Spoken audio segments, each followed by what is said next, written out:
Good evening, ladies and gentlemen, and welcome to iTop Sports Network's presentation of WPIAL Class 5A Big East Conference football. Some technical difficulties here at the start. We apologize. Woodland Hills out to a 15-0 lead. A couple of touchdown passes for the Wolverines. Armstrong was stuffed on their first drive. Wolverines got the ball first. And made quick work. 6:45 left, already a 15-0 lead. The kick is up and taken by Bartolowicz. Reverse handoff to Klein. Klein spins out of a tackle, and Klein is knocked out of bounds up around the 30-yard line. Josh Reckengast here with you. Joe Rhodes to my right. The Riverhawks looking to try and end a 4-game losing streak after starting the season with 2 consecutive wins over Highlands and Hampton on the road, but tough sledding here at the Wolverina, historic stadium here in Turtle Creek, Pennsylvania. Built in 1942, and it's an interesting look. It's built into the side of a hill. It's very cool. Those bleachers go straight up like the old Pitt Stadium did, and we are up at the other side. You can you'll see it whenever we pan across there, but very high. I'm glad we didn't have to go up to that other. We're a little bit shorter. There you go. Oh, wow. Yeah, it's a true slice of Pittsburgh football for you, I feel like. There's a stadium that kind of exemplifies what Western PA football is all about, and you're looking at it right now. Yeah, that is intense right there. I mean, we had to go up about half of that to get to our spot up here in the booth, and I'm glad we didn't have to go up on that side. Athletic Director Ty Brown told us, yeah, you're over there. I was like, thank God. That's talk about running the stairs. So the Riverhawks take over their second possession. They went 3 and out their first time. Option by Oliver. Passes out on the pitch. And I want to say that was Costa Kuknis, number 36. Flag on the play. And there is a flag in the area of a holding, thanks to Sprankle's Neighborhood Market, our scoreboard sponsor tonight, working on that scoreboard. Something's a little wonky there, but we're going to get it up for you here in a sec.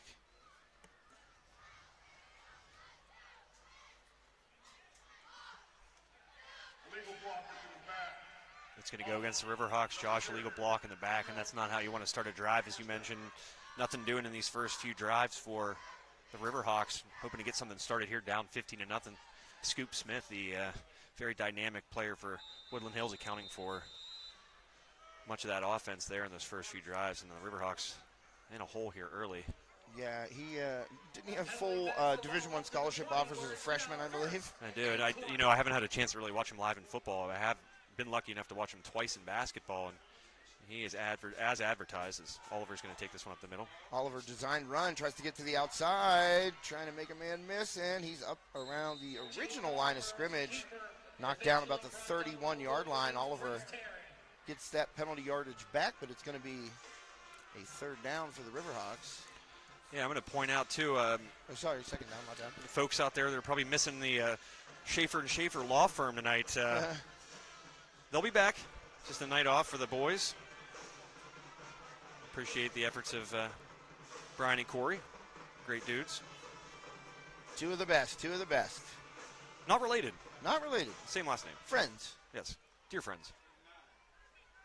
Oliver on 2nd and 9. Little swing out and a push. Getting there. No whistle yet. The big hogs in there for the Riverhawks pushing forward, and that was Klein getting it and getting behind the big guys and just letting them push them forward. So a good gain there on 2nd down for the Riverhawks. Oliver complete.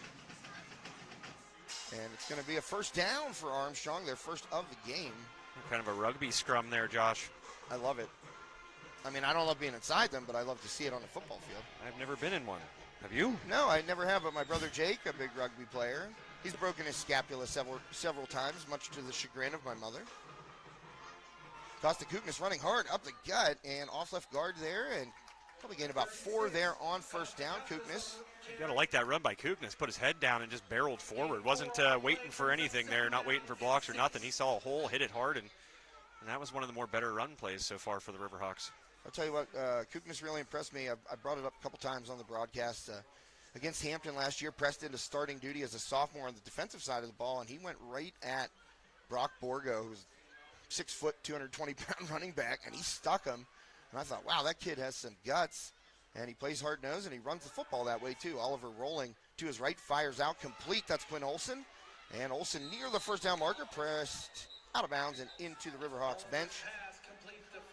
That tackle made by number 24, Tymir Walker. Shoved out of bounds by the Wolverines. Tymir Walker, but not before an Armstrong first down.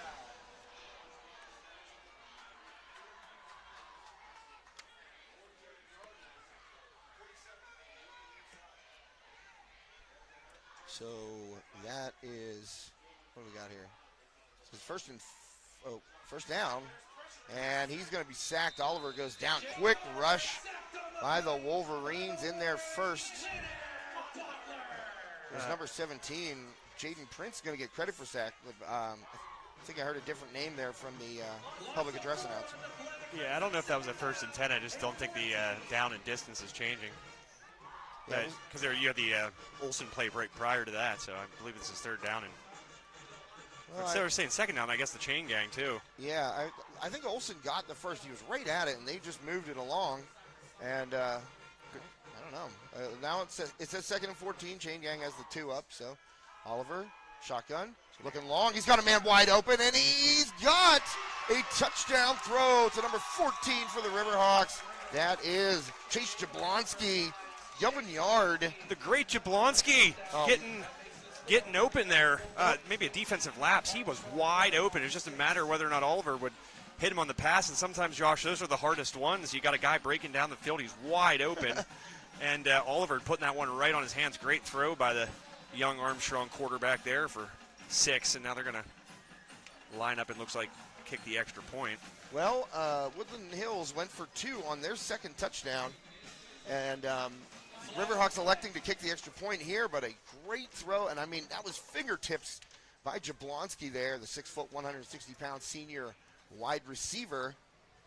And he made the grab, and boy, oh boy, there's a flag still on the field there, right at the 15-yard line. I don't know.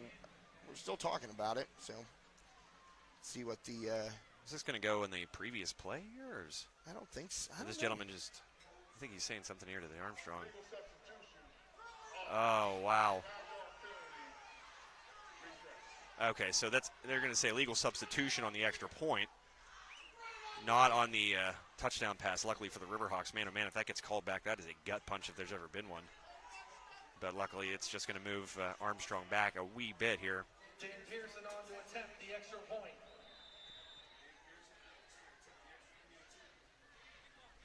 So Pearson, no Hunter Reed. Yeah. Must have sustained an injury. Hunter also plays, he's captain on the soccer team. They're having a great season. I didn't get any updates on his status, but Pearson in there to kick. And you would think an injury would be keeping Reed out of this game. So now they're moving back up. Was that a penalty against Woodland Hills? Yeah, it was. I think it was a illegal formation. Ends up just being a waste of time then. You just kicking from the original spot. Pearson, no good. Oh, man, right off of the Pizza Palermo, right above it, off the sign on the concession stand. Right there. You know, we always talk about it here on High Top Sports, but Hunter Reed is one of the best in the business. And oh, yeah. you take those kind of things for granted, and you take guys like him for granted when it comes to moments like that. It could really loom large. And you mentioned, Josh, a moment ago that Woodland Hills went for 2 and, got off to a 15-0 lead. And then Armstrong, nice play there. Great job by the offense to bounce back, and a great throw by Oliver finding Jablonski. But you missed that extra point, and you're still down 9. So you think about it, it's still a 2-possession game instead of just being a 1-possession game. Yeah. So that'll be interesting to see how that affects the outlook of this game. Obviously, let's say the Riverhawks definitely the underdog here tonight, but got a nice scoring play, though. That's why they play the game, Josh. That's why they play the game. You play to win the game. Amir Brown, Scoop Smith deep for the Wolverines. I believe it was Chris Berman that said that's why they play the game. Chris Berman said a lot of stuff. We saw an interesting clip of him. Or I did the other day. Yeah, I did not see that. I heard about it. Fun times. And here again, another part of this not having Hunter Reed, a kickoff that a lot of times can be a touchback, and this time it's going to be return, and a lot of open space there for number 26, Josh. There's a flag on the play, though, Joe, in the back. That's going to be going against Woodland Hills, I do believe. So, I mean, at the moment, we have a touchdown on the board. I'm going to say this too, Josh. That was it's going to come back, but Armstrong is very lucky because the side in which the runner, number 26, don't have a roster in front of me here, but number 26, Amir Brown, where he was going heading there, he was in clear space. This is going to be a bad penalty against Woodland Hills because it really was kind of unnecessary. He was breaking to that far side. The penalties happen here on the near side, and they're getting burned because of it. So kind of lucky for the Riverhawks there.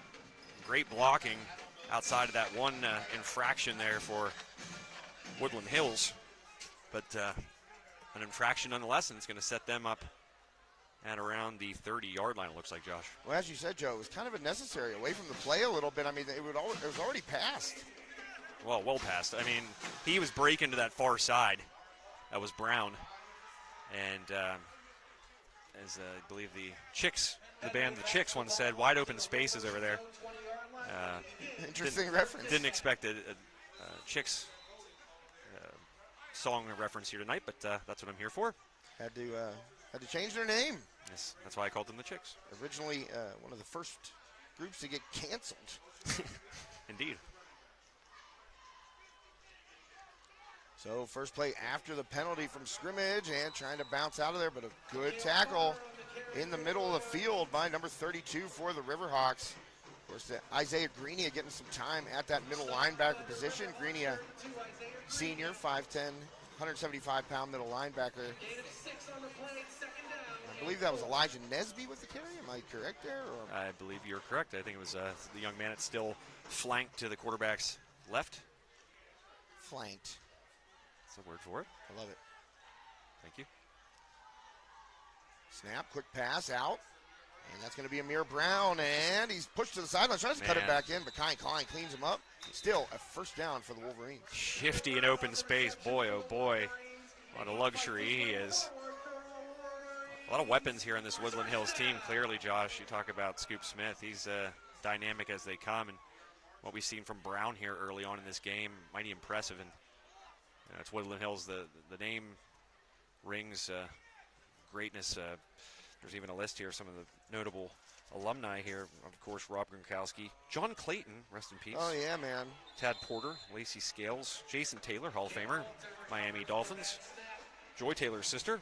I've once had her as a guest on one of my shows when I worked for CBS. Oh, that's cool. Yep. Mark Gilbert, United States Ambassador to New Zealand. Oh, wow. That seems like a fun job. Also, can't forget about Emilio Fusca, the actor. Of course. And last but not least, Michael Costa, really, really swell guy. That's what it says. Really, really has this swell description guy. here. That's awesome. I really hope somewhere along the line I get that as a description for myself in something. There's a pass open on the seam route, and I knocked away there. Quinn Olson, what a play. Quinn Olson, what a play indeed. That ball was thrown on a dime, and Olson just getting his hand up there last minute, Josh. That was excellent right there. Man, unreal. You can't ask more from the quarterback there for Woodland Hills, number 3, Cam Walter. He put that one, well, that's not Cam Walter. That's a wrong roster. No, you're right. Northern? Yeah, it's just Northern 5A. I don't know why they put it that way. Well, Cam Walter with a dime right there. And Quinn Olson just stealing away all the glory there. Going to come up in press coverage now. Remind you of anybody? Older Olson brother. falls. Oh, and it's dropped. Oh, I told you those are the hardest plays. That's why Armstrong executing that pass from Oliver to Jablonski there. That's a tough play because you know you have to catch it. You're wide open, and right there, that ball going right through the grasp of number 10. Malik McLeod. It's a tough one. No relation to Ray McLeod. We don't know that, though, for sure. Nope, I don't. Could be. Possible. So a good defensive stand there by Armstrong. Woodland Hills actually went backwards on that drive. So I think kind of turning Armstrong's way here over the last 2 drives, getting a scoring drive in their previous possession, and now going to get the ball in what might be advantageous position. Yeah, how about it? And just grabbed off the bounce right there by Earl Perry. Wasn't going to let that one play out. Nope. That was probably a smart play there by Mr. Perry. Well, while we have a moment here between series, let's take a quick commercial break. We'll be right back here on High Top Sports Network. Just just junk. Steffi's Country Catering prepares home-style made-from-scratch dishes that will have you convinced Mom made it. Whatever the occasion, Steffi's Country Catering will have you coming back for every event year-round. Find us on Facebook to place an order or to see our Sunday specials, or call 724-54-85047.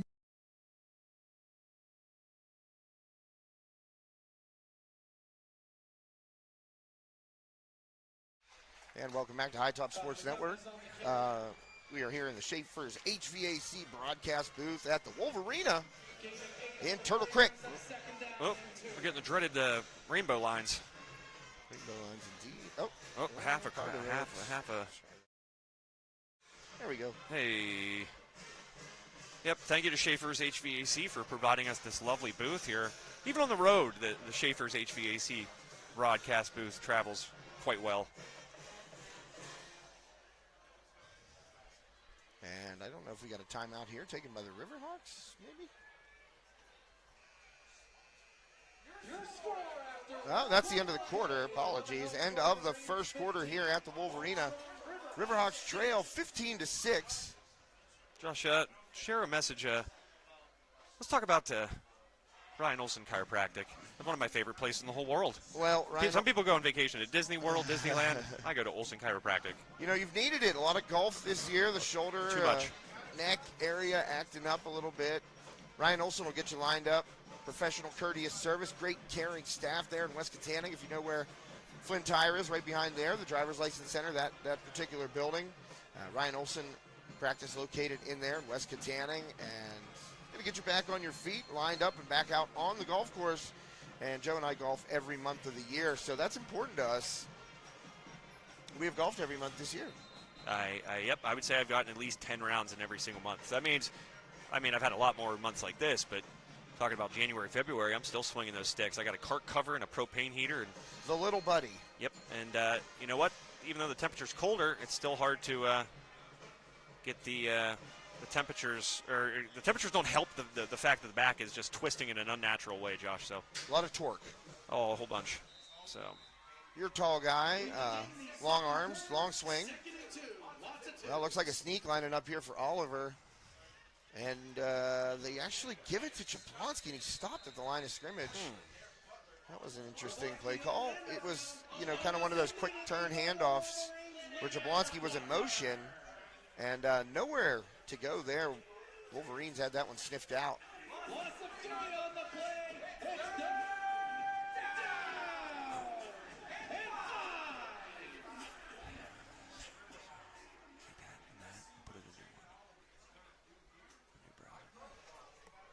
Keep those numbers. Will do. And we are back here, 3rd and 4. Riverhawks had good position after the punt there by the Wolverines, and a timeout taken Riverhawks. So we will take a timeout as well. Thank one of our great sponsors, Armstrong Indoor Athletics. Check them out.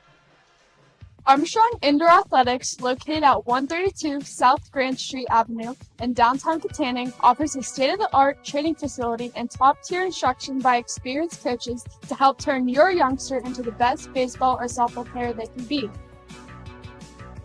Batting cage and bullpen lane rentals are available for 30 to 60-minute sessions, and you can also sign your baseball or softball player up for private hitting, pitching, fielding, and catching instruction with our knowledgeable staff. Be sure to visit Armstrong Indoor Athletics online at aia.team or call them at 724-599-9761 for more information today.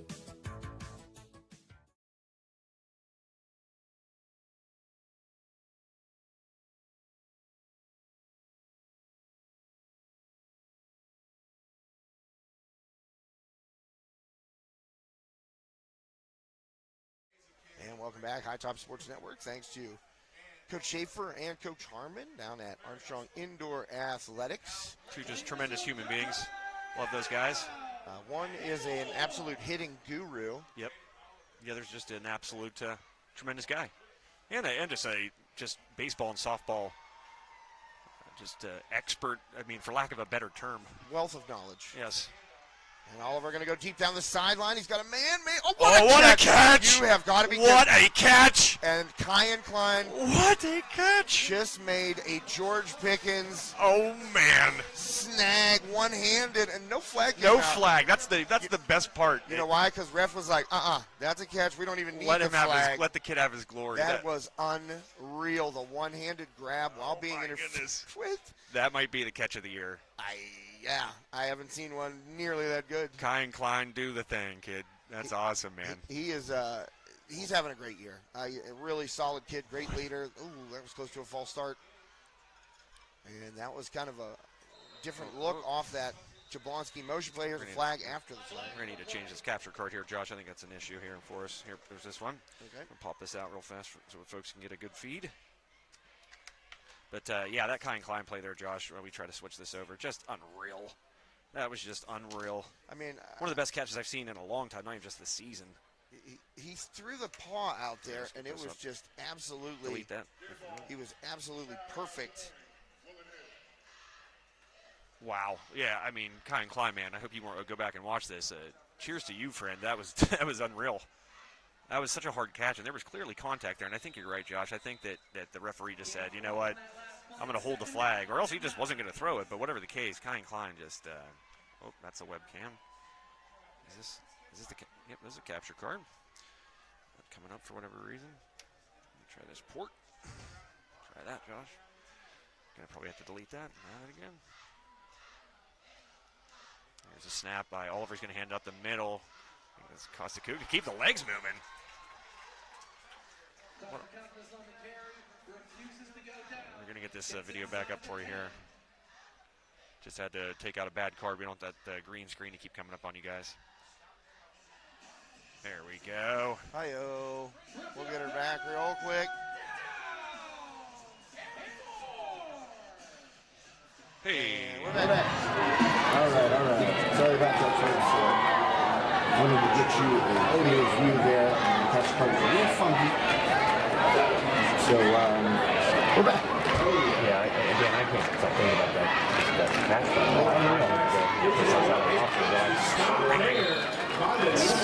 County takes the pitch, but immediately met by the Wolverines, Taylor Reed and Prince Tarrant.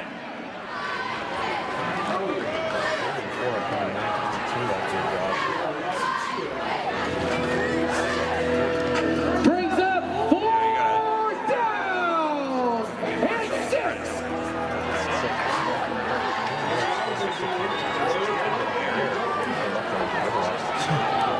Not doing much. Armstrong did a good job of the best defense sometimes. It's not like they're an awesome type of football.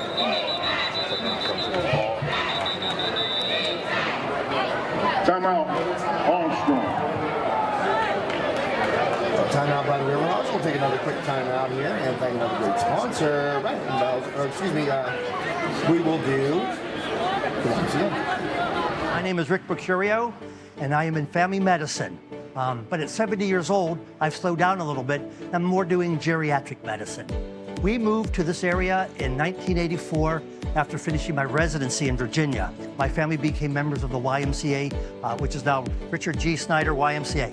I had 4 children at that time, and we wanted to use the pool for swimming issues, and why soccer for kids is to die for. But back then, that was the most popular of all things. When I was 24 years old, I was second year medical school. We were learning there's benefits to exercise. It wasn't established back then in the 70s. It was not known that atherosclerosis and all kinds of things can benefit from it. It was just being looked at. I've told hundreds of people to start coming to the Y or something. I talked exercise, and I was an example for it. You know, it's real hard if you weigh a whole lot, you smoked and all that, and you didn't exercise. Hell, you should be exercising. You know,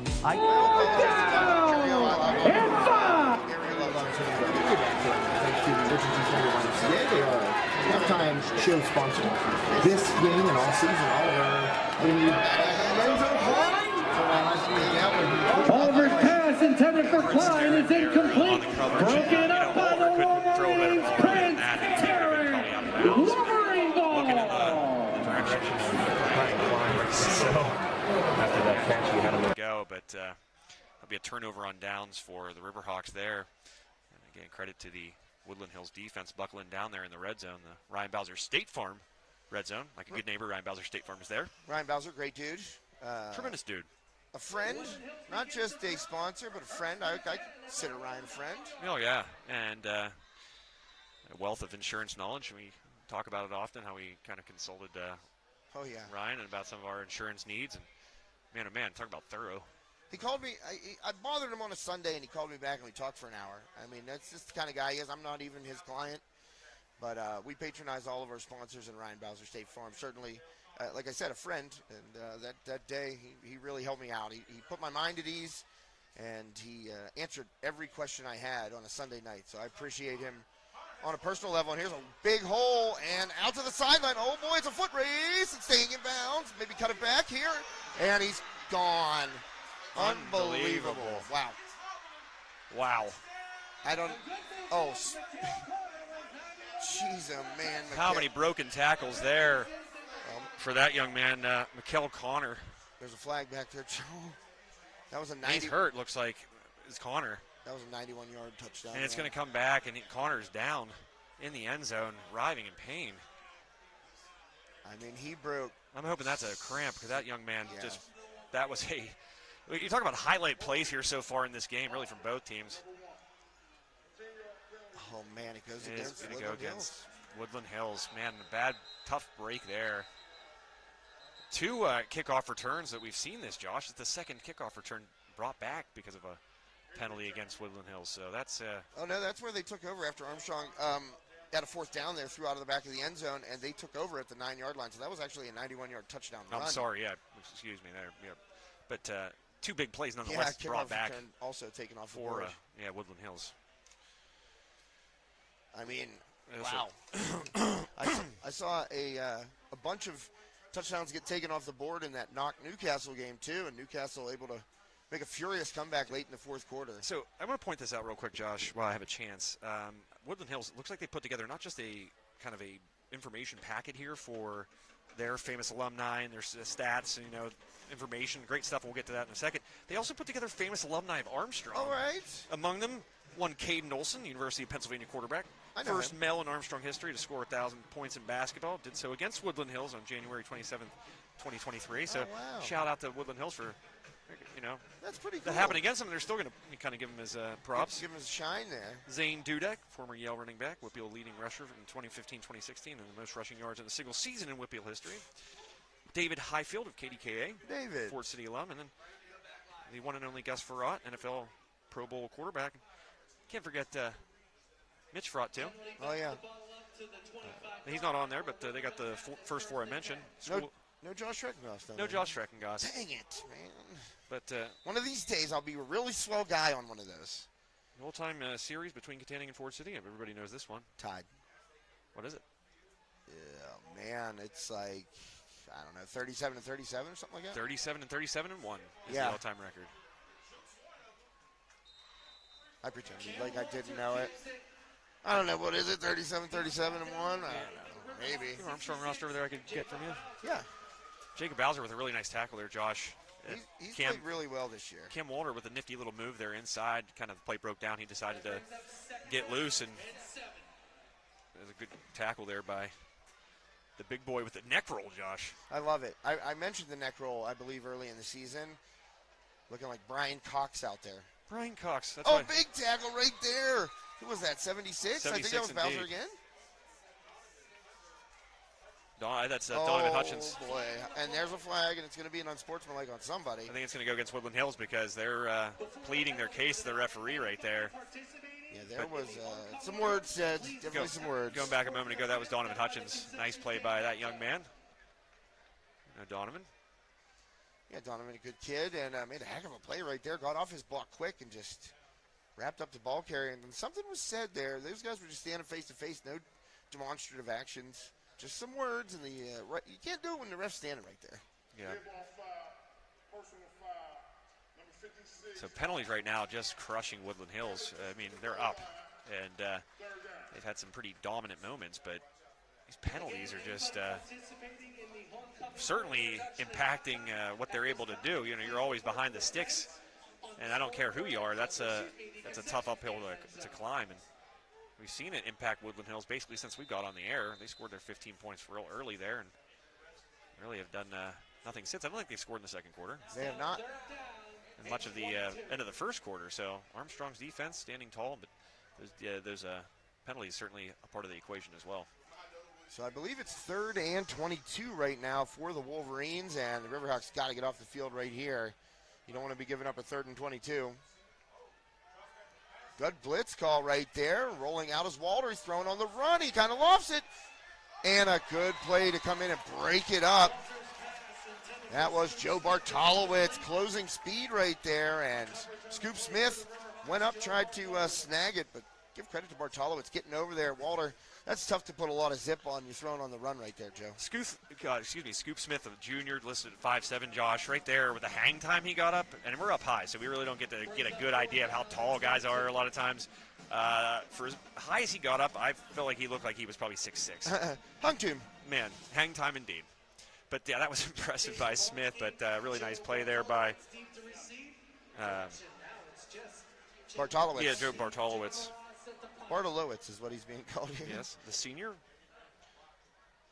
Hard to believe Joe's a senior. I know, right? Like he just got here. I feel like it's hard to believe that any kid is a senior. It keeps happening. I keep getting older. Fair catch there, Josh, by number 14, the great Jablonski, Chase Jablonski, another senior. Hard to believe he's a senior too, but again, another possession, where Armstrong's going to have really good field position and see if they can capitalize on it. The down 2 scores, and we mentioned that after that missed extra point.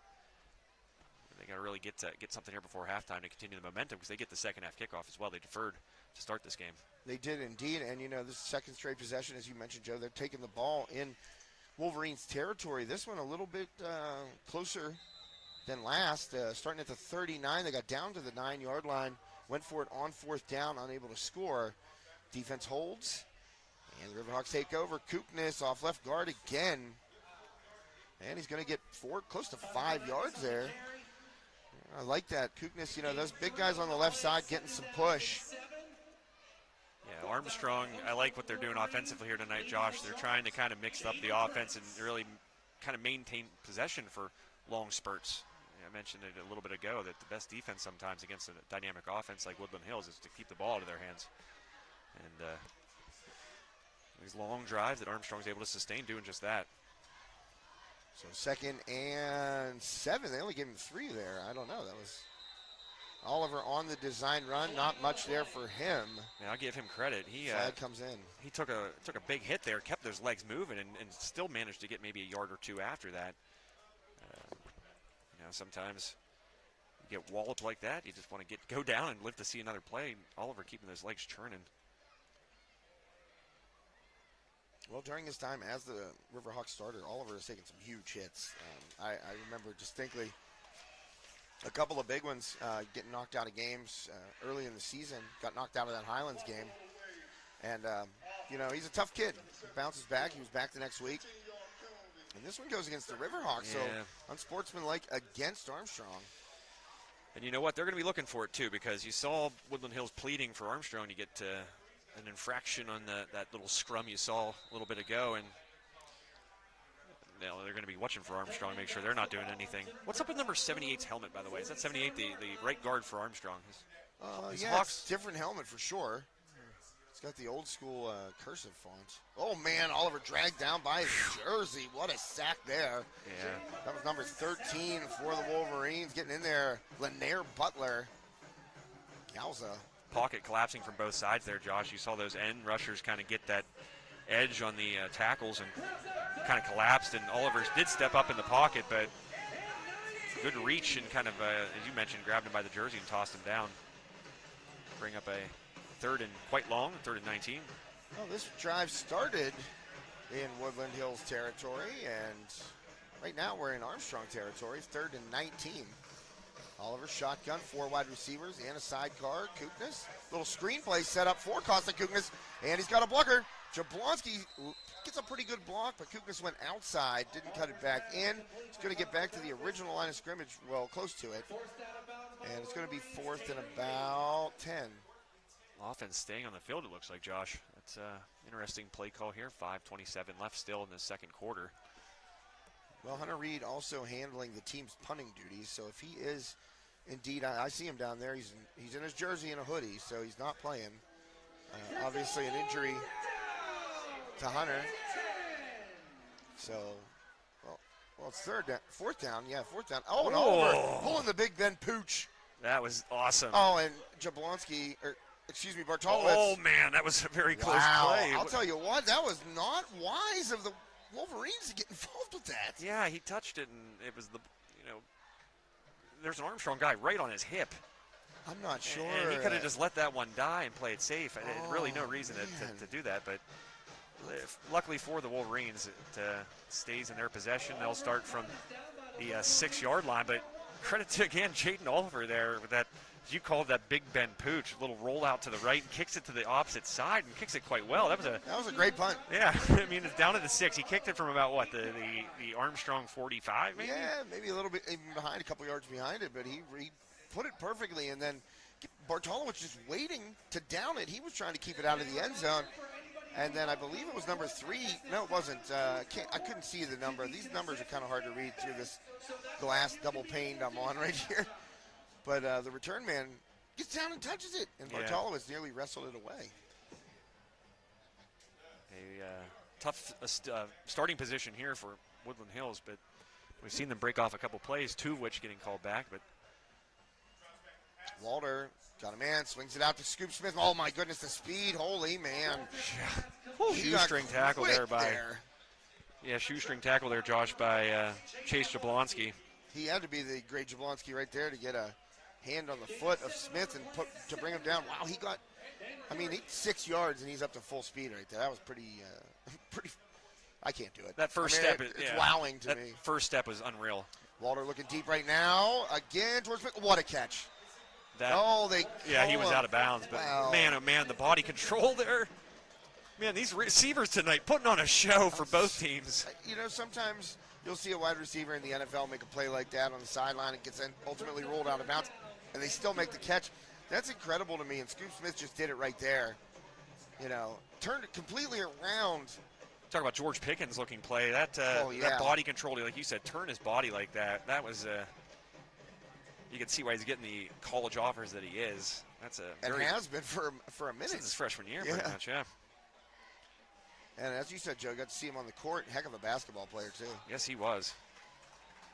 I believe he put up some numbers in that game. Yeah, you talk about that first step, and that's a very useful trait to have in basketball as well, Josh. And he, and as I said, we got to see him in basketball, but you hear about his accomplishments on the football field, and he is as advertised.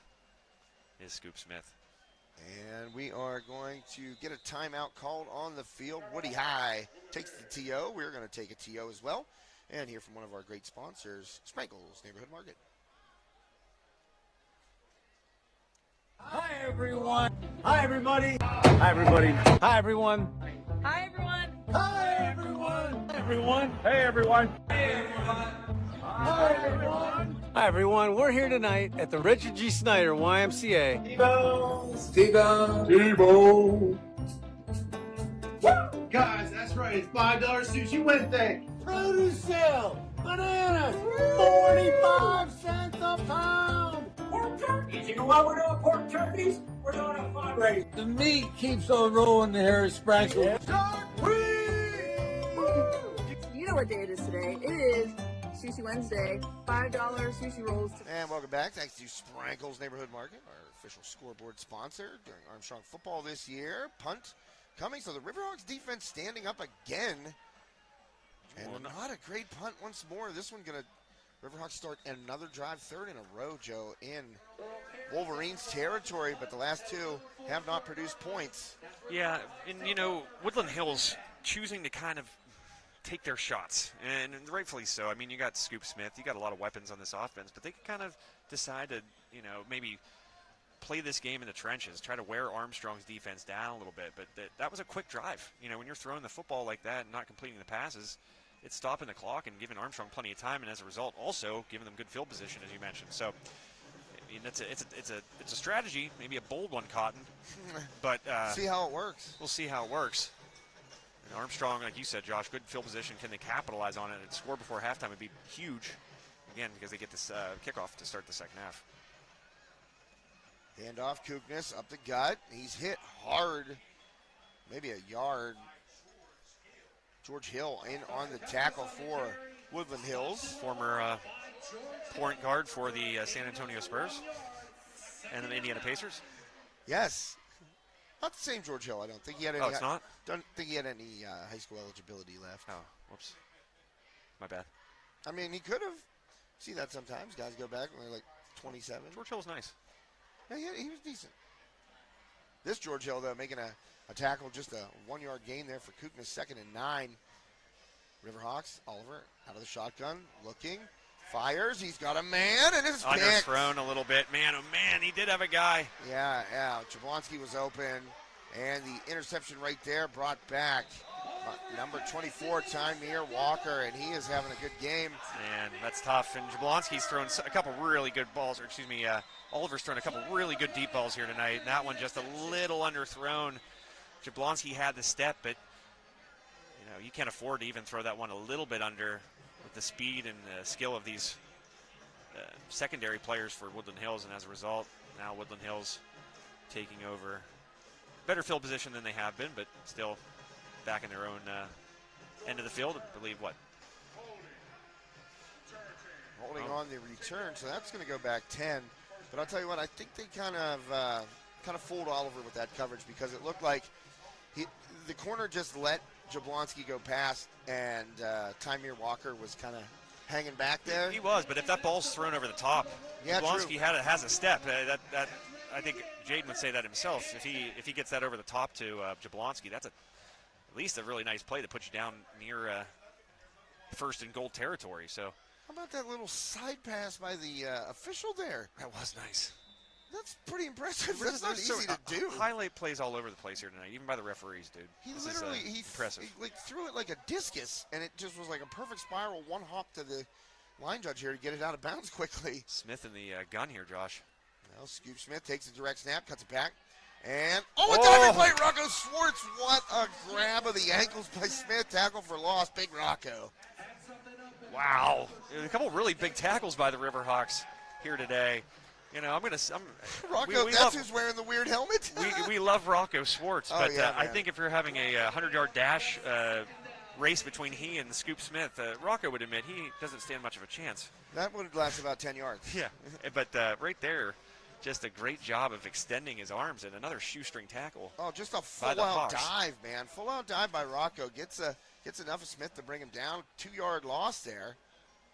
And gets it out quickly, and hanging on for dear life is Quinn Olson. And a tackle right there. So Riverhawks tackling well, Joe. They've been doing it all game. Yeah, they let a couple guys break loose early on in the game, but they really shored it up. And another nice tackle there in open space. Those are such hard tackles, and you got to give the Riverhawks credit, because they want to get their playmakers in open space. That's a big part of the strategy here today. And Armstrong not giving up too much on the last few. So Quinn Olson also give him a tackle for loss there. Loss of 2 on that little quick out to the sideline there. Unable to get anything going. Where the Wolverines blitz coming on 3rd and 14. Walter rolls out. He's got a man going toward the sideline. Great throw, and trying to one-hand it. Oh, maybe should have gone up with 2 right there. Yeah, man, he had the space and the separation from the defensive back that he really didn't even need to do that, Josh. So Amir Brown, I don't know why. He wants to make the High Top Sports Network top plays, which is really crowded right now. I know, right? But not doing it there. That would have been clearly a first down for Woodland Hills. And it was a great throw by Walter, man. It was, on the run. Really nice. Put it right on the dot there and unable to come up with it. So another punt from deep in their own territory by the Wolverines. Riverhawks with 1:39 left here in the first half, trailing by 9. And that punt is not going to have much distance. See if they get the roll. Nope, it bounces back. Yet another one heading backwards. Wow.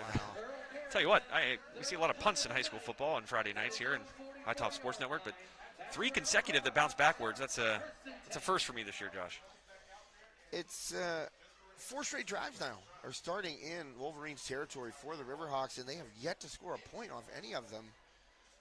Woodland Hills no points, though, in this second quarter true. as well. I mean, the lockdown has commenced.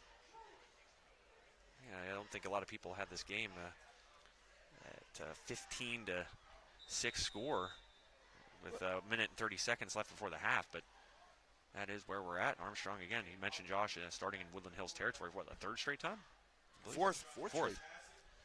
Tunnel screen right there, trying to sidestep a man as Bartolowicz. He will, only getting a yard right there. Those are the ones you kind of have to cut off your first block. You can't really kind of try and work your way back through the middle. So just one on that play. Yeah, give credit to Woodland Hills for sniffing that one out and swallowing up Bartolowicz there. Oh, man, Rocco's helmet on the giant scoreboard. Yeah, what is that? I don't know. It's like it wasn't cut out properly. Yeah, that's great. It is great. Oliver again looking deep. Oh, man, there's triple coverage there and picked again. Yeah, that's you got to hold that one. You can't throw that.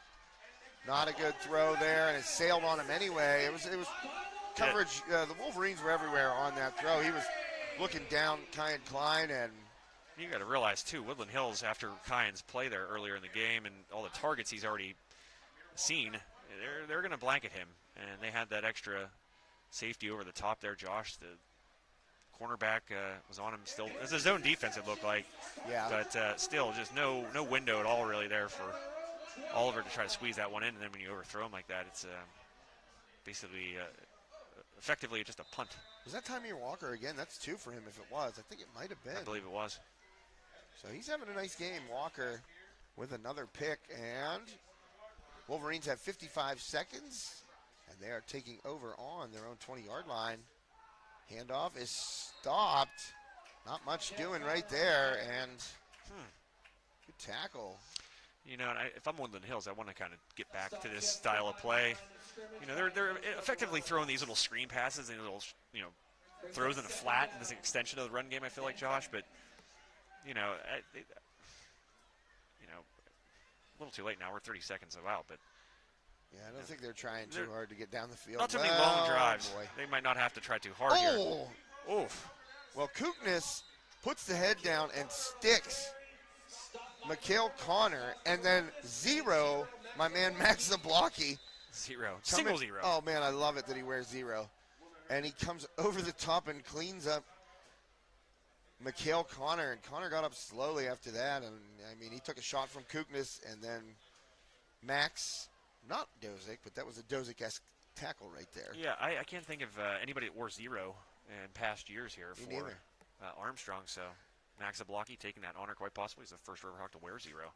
But, Josh, we are, of course, on the road, but we're still in this nice and cozy, warm Schaefer's HVA broadcast booth. And, winter's coming. Make sure that your furnace and your house in general. Get yourself checked. Yeah, get yourself checked. The last thing you want to be is left out in the cold. Well, even if you are, they'll be there. Yeah. I've heard tale of numerous. Who was it who was telling us that story? I think it was Corey. Our own Corey Schaefer on the golf course. Yep. The story was told that his AC went, and he said he called in, and they were there like they were booked real hard too. They were booked really hard. And I went in the other day to the office, and they have a whiteboard up as soon as you walk in, and it has a list that long. It's a long list of people they need to see that day, and you can see where emergencies get pushed in as that tackle made by Max Zablocki. That's probably going to bring us to the end of the first half. But Schaefer's HVAC, they'll make time for you. They'll get to you, and they will get you right on your air conditioning, furnace, heating, all that good stuff. HVAC, Schaefer's HVAC, downtown Katanning. It is halftime. You were right. And with that, we make it to halftime. 15-6, Woody High over Armstrong right now. Riverhawks really stiffened up in that second quarter, Joe. Good defense by the blue and orange. Defense really by both teams. Woodland Hills had Armstrong at their end of the field on 4 consecutive possessions there to end the half, and no points to show for the Riverhawks. So really defensive struggle here in the second quarter. So we'll see what strategies are implemented at halftime. But first, we do what we always do. Let's enjoy some band music. Yeah. What do you say? I'm game. The Richard G. Snyder YMCA halftime show here at the Wolverina. You can see that on your screen right there. Just a picturesque stadium here. I would have loved to see this place when it opened back in 1942. The good days. I'm going to say they didn't have field turf then. The good old days of leather helmets and Just probably leather helmets. broken orbital bones. Oh man, no face masks. Just, No, and dirty football too. Just dirty. And maybe 2 passing plays the whole night. Maybe. The football was actually it was huge back then. Let's hand it over to the Riverhawks band. What do you say? We'll do it. Richard G. Snyder YMCA halftime show coming up. We'll be back with the second half.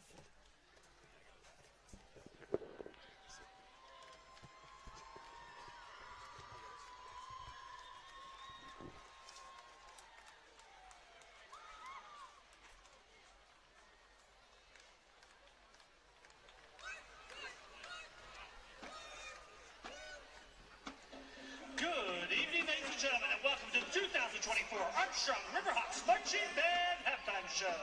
Tonight, for your listening and viewing pleasure, the Armstrong Riverhawks Marching Band will be performing this year's halftime show, Soaring Through the First Decade, featuring River Dance, Come Sail Away, and Can't Help Falling in Love, as the band highlights and celebrates songs from our first decade as the Armstrong Riverhawks Marching Band.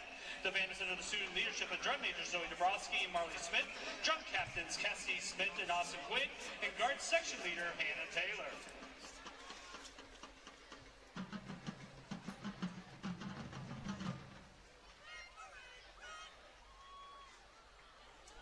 Now, ladies and gentlemen, sit back, relax, and enjoy the show this evening as the Armstrong Riverhawks Marching Band appears to be ready for their halftime performance. Drum majors Zoe Dabrowski and Marley Smith, is your band ready?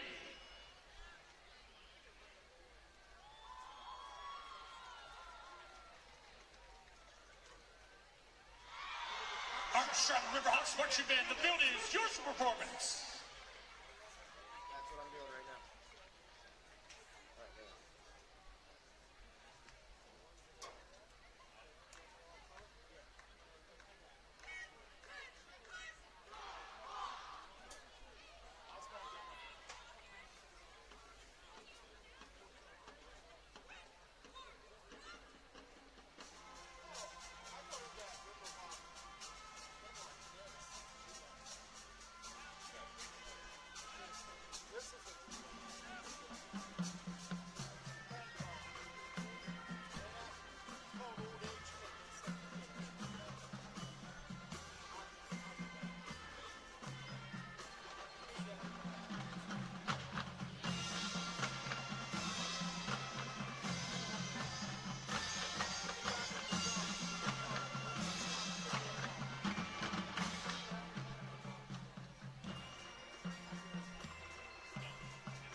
Now that we highlighted River Dance from our first ever halftime show in 2015, we now move on to our closer from our 2017 halftime show, Soaring and Sailing with Styx's Come Sail Away, featuring our guard.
show this evening, the band will highlight our closer from a band favorite halftime show from 2019's Rock and Love theme with Elvis Presley's Can't Help Falling in Love.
Ladies and gentlemen, the 2024 Armstrong Riverhawks Marching Band.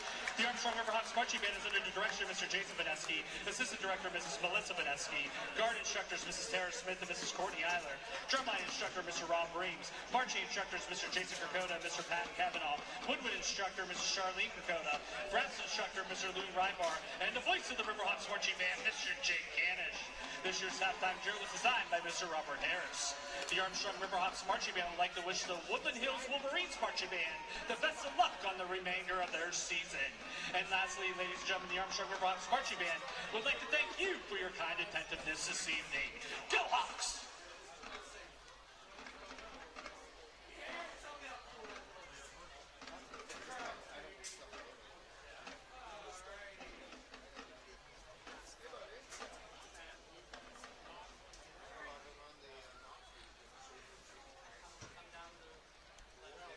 Everybody turn your attention to midfield as it's time to introduce the 2024 Homecoming Court. Our second runner-up, Micaiah Shanice Charrington. Escorted by her mother, McKee Lundy, and parent, Brittany Jackson. Micaiah's favorite Woodland Hills memory is cheering at Friday Night Lights. She enjoys cheering the football team on and being around her teammates. Her first friend is at Woodland Hills was Bella Caldwell. They went to Woodland Hills Academy together. Her most influential teacher is Mrs. Nail. She says she's very understanding and easygoing. He makes learning easy and effortless. He is very patient with his students and pushes students to be the greatest they can be. Ladies and gentlemen, Micaiah Shanice Carrington.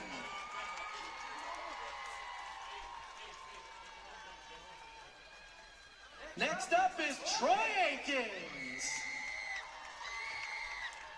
Escorted by father, Troy Aikens Sr., and mother, Kamika Aikens. Troy's favorite high school memory is leading the student section during the Penn Hills game. His first friend was London Creech. His most influential teachers are Mrs. Taboni and Mrs. Bostard. At Woodland Hills, Troy is the Student Council Vice President, FBLA President, Senior Class Vice President, Student Ambassador President, Golf Captain, Basketball Captain, Event Director, Peach Panel Peach Ambassador, and participates in Men of Valor.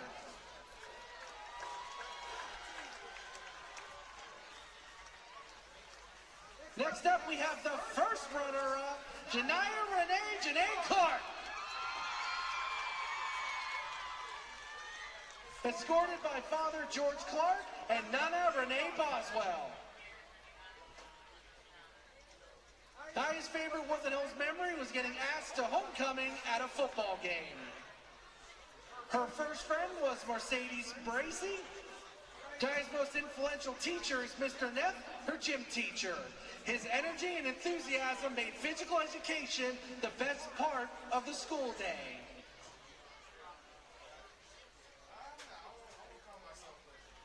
At Woodland Hills, Janiyah is proud to be part of both the varsity track team and the varsity cheer team.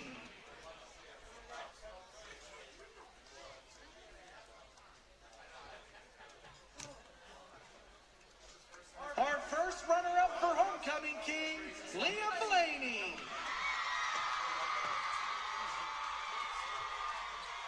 Escorted by James Blaney and mother Barbara Blaney. Liam's first Woodland Hills memory was when the boys swim team went undefeated and won their section in the 2022-23 season. His first friend was Robbie Steiner. His most influential teachers are Ms. Taboni, Mr. Mallory, Mr. Carr, and Mrs. Scaramuzzo. He's participated in musicals since the 7th grade and has been in the marching band as well, serving as drum major for the last 2 seasons.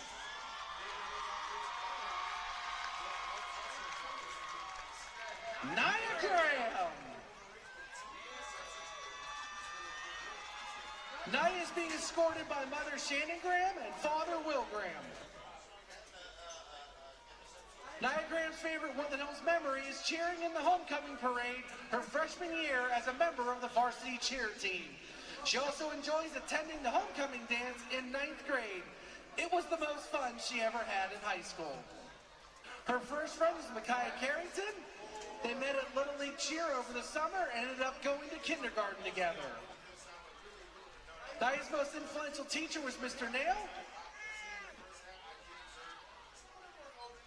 Outside of school, she's been working full-time as an assistant at a hair salon for the past 2 seasons.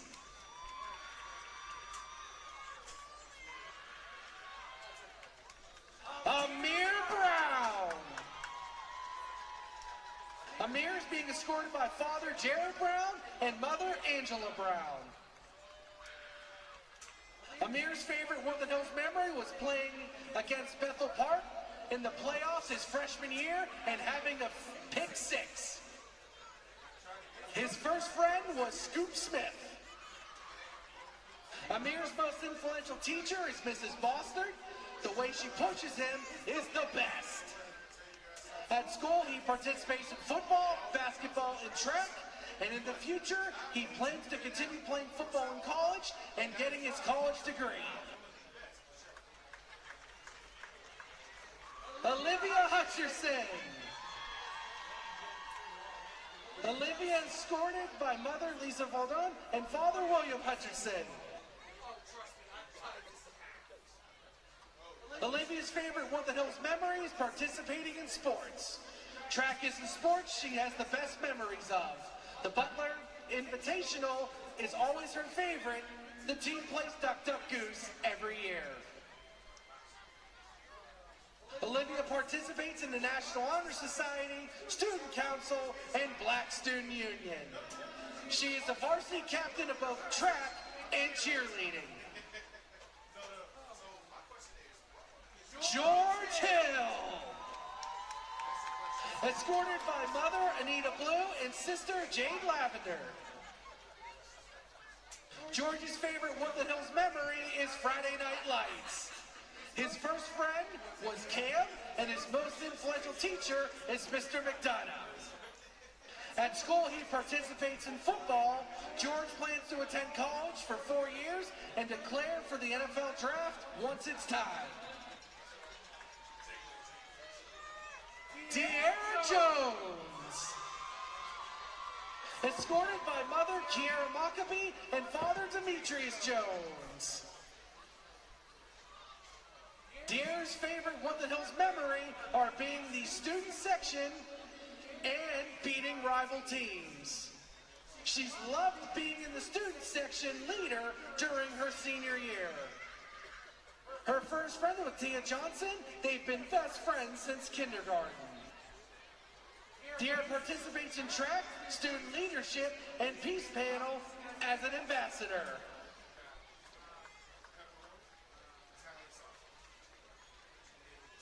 The second runner-up for Homecoming King, Nasir Neal. Escorted by his mother, Sheila Purvis, and father, Nigel Neal. Nazir's favorite Woodland Hills memory was Throwback Thursday in his sophomore year when everybody participated. His first friends was Micaiah, and in school he participates in football and track and field.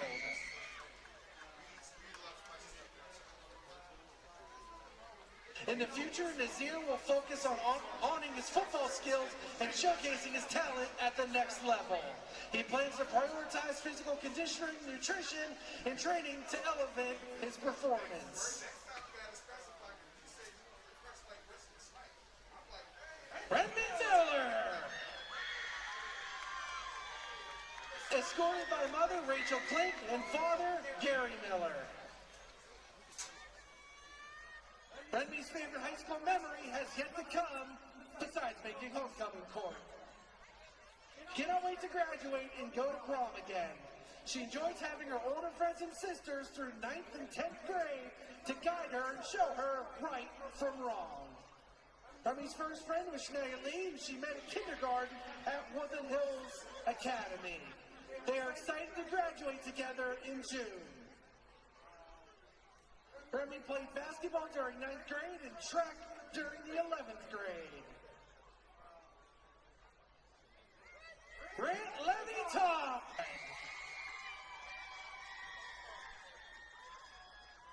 Escorted by mother Michelle Collins and father Rashid Todd.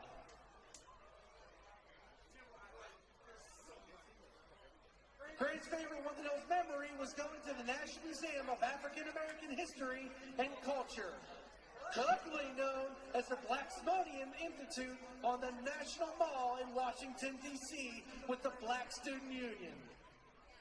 Grant's first friend was Taylor Kent Denson. At school, he participates in Men of Valor, Student Summit Leadership, Woodland Hills Peace Ambassadors, and is the treasurer for the Black Student Union. In the future, Grant plans on attending Hampton University under the Department of Defense STEM program and majoring in cybersecurity. And introducing your homecoming queen, Isabel Wilson. She's being escorted by mother Lisa Wilson and father Steve Wilson.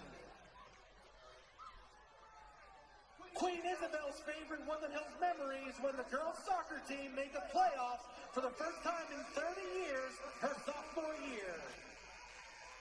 She has also really enjoyed Friday night football games. Isabel's first friend was Maria Ronani. They have been friends since before pre-K and are still friends to this day. She supports all of her students and makes learning fun. Isabel is the captain of the girls' varsity soccer team, the senior class treasurer, and has been a part of student council for 4 years. She is one of the student section leaders and loves to do face paint. She also has been dancing at Amy's Dance Academy for almost 15 years. In the future, Isabel plans to go to a 4-year college and try to study engineering. And your homecoming king, Antonio Meredith.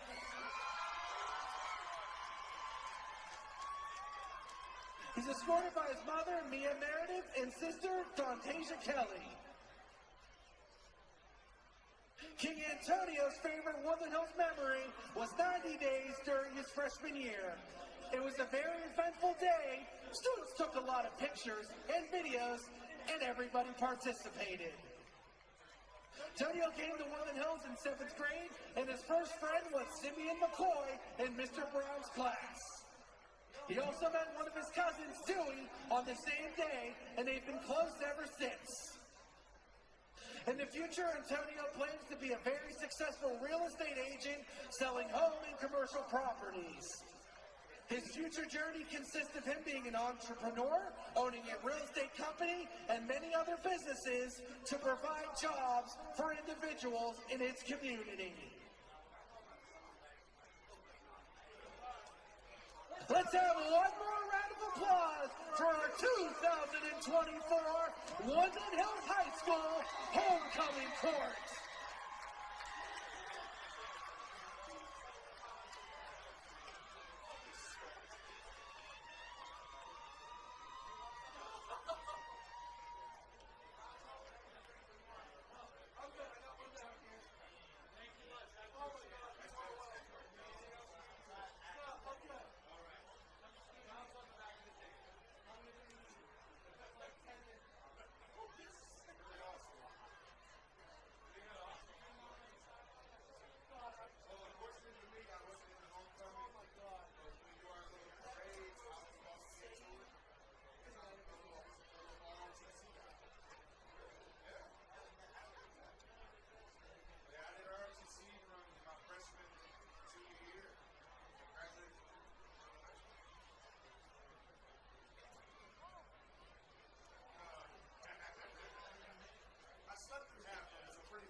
Everyone. Hi, everybody. Hi, everybody. Hi, everyone. Hi, everyone. Hi, everyone. Hi, everyone. Hey, everyone. Hey, everyone. Hi, everyone. Hi, everyone. We're here tonight at the Richard G. Snyder YMCA. Steve-O. Guys, that's right. It's $5 sushi Wednesday. Produce sale. Bananas. 45 cents a pound. Pork turkeys. You know why we're doing pork turkeys? We're doing a fundraiser. The meat keeps on rolling the Harris Sprankle. You know what day it is today. It is Sushi Wednesday. $5 sushi rolls today. We're getting inspired.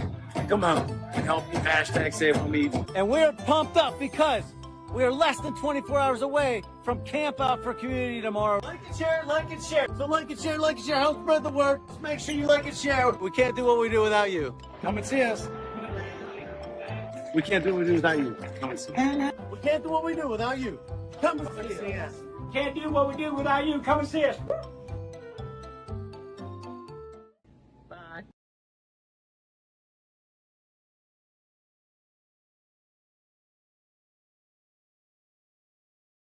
Armstrong Indoor Athletics, located at 132 South Grand Street Avenue in downtown Katanning, offers a state-of-the-art training facility and top-tier instruction by experienced coaches to help turn your youngster into the best baseball or softball player they can be. Batting cage and bullpen lane rentals are available for 30 to 60-minute sessions, and you can also sign your baseball or softball player up for private hitting, pitching, fielding, and catching instruction with our knowledgeable staff. Be sure to visit Armstrong Indoor Athletics online at aia.team or call them at 724-599-9761 for more information today.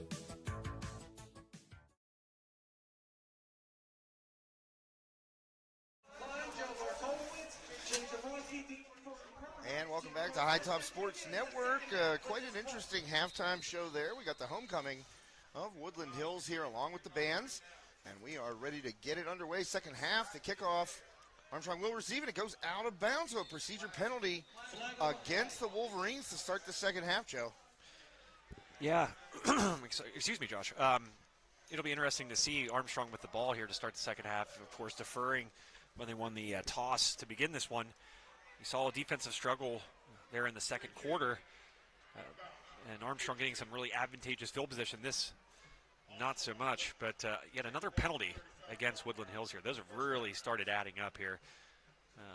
This one maybe not going to burn them as much because Armstrong, of course, starting in their own end of the field for the first time in a long time. Yeah, here, not so used to it. We'll see how Armstrong does coming out of the gates here, see what Coach Frank Fabian has dialed up here to try to combat this tough Woodland Hills defense. Well, one thing you kind of noticed there toward the end of the first half, Oliver threw a couple of interceptions into that. It looked like a cover two over the top. Here's Oliver, design run, and he's only going to get a couple. Good tackle right near the line of scrimmage by Scoop Smith. Well, I have a quick chance, Josh. I want to say hello to. Hello. Or no, not to you. Oh, I was like, hey. Shout out to Kirk Lorgan. I was texting with him there a moment ago. He's at home watching. Thanks, Kirk, for tuning in. Principal at Armstrong, junior high principal.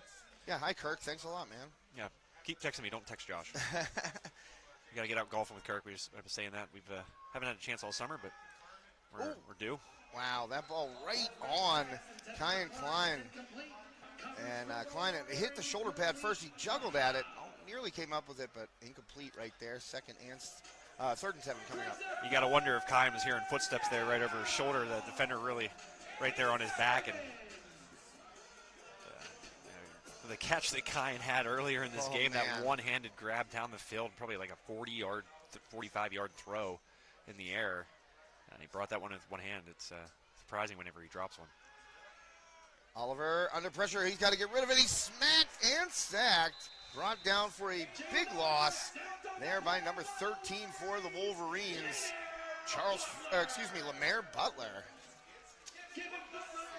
Yeah, that a good rush there by the Woodland Hills defense, coming from both sides like we saw there in much of that second quarter, right there in his face. And just got to do your best to get rid of that. Really didn't have a lot of time or an angle to get rid of it, but not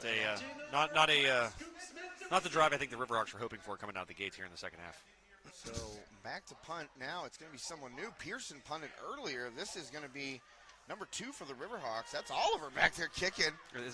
And Scoop Smith's got he's got a crack. He's gone. Wow. Scoop Smith walks in. Dude, the moves on that kid, unreal. Jeez. No flags on the field, Joe, and that's something they were guilty of in the first half. That kickoff return taken off the board. And not that time, punt return for a touchdown, Scoop Smith. Scoop Smith is playing chess while everybody else is playing checkers speed-wise. That did not look fair. His sideline speed is unbelievable. Absolutely unfair. I mean, he is an impressive specimen, that Scoop Smith, and he's been fun to watch here.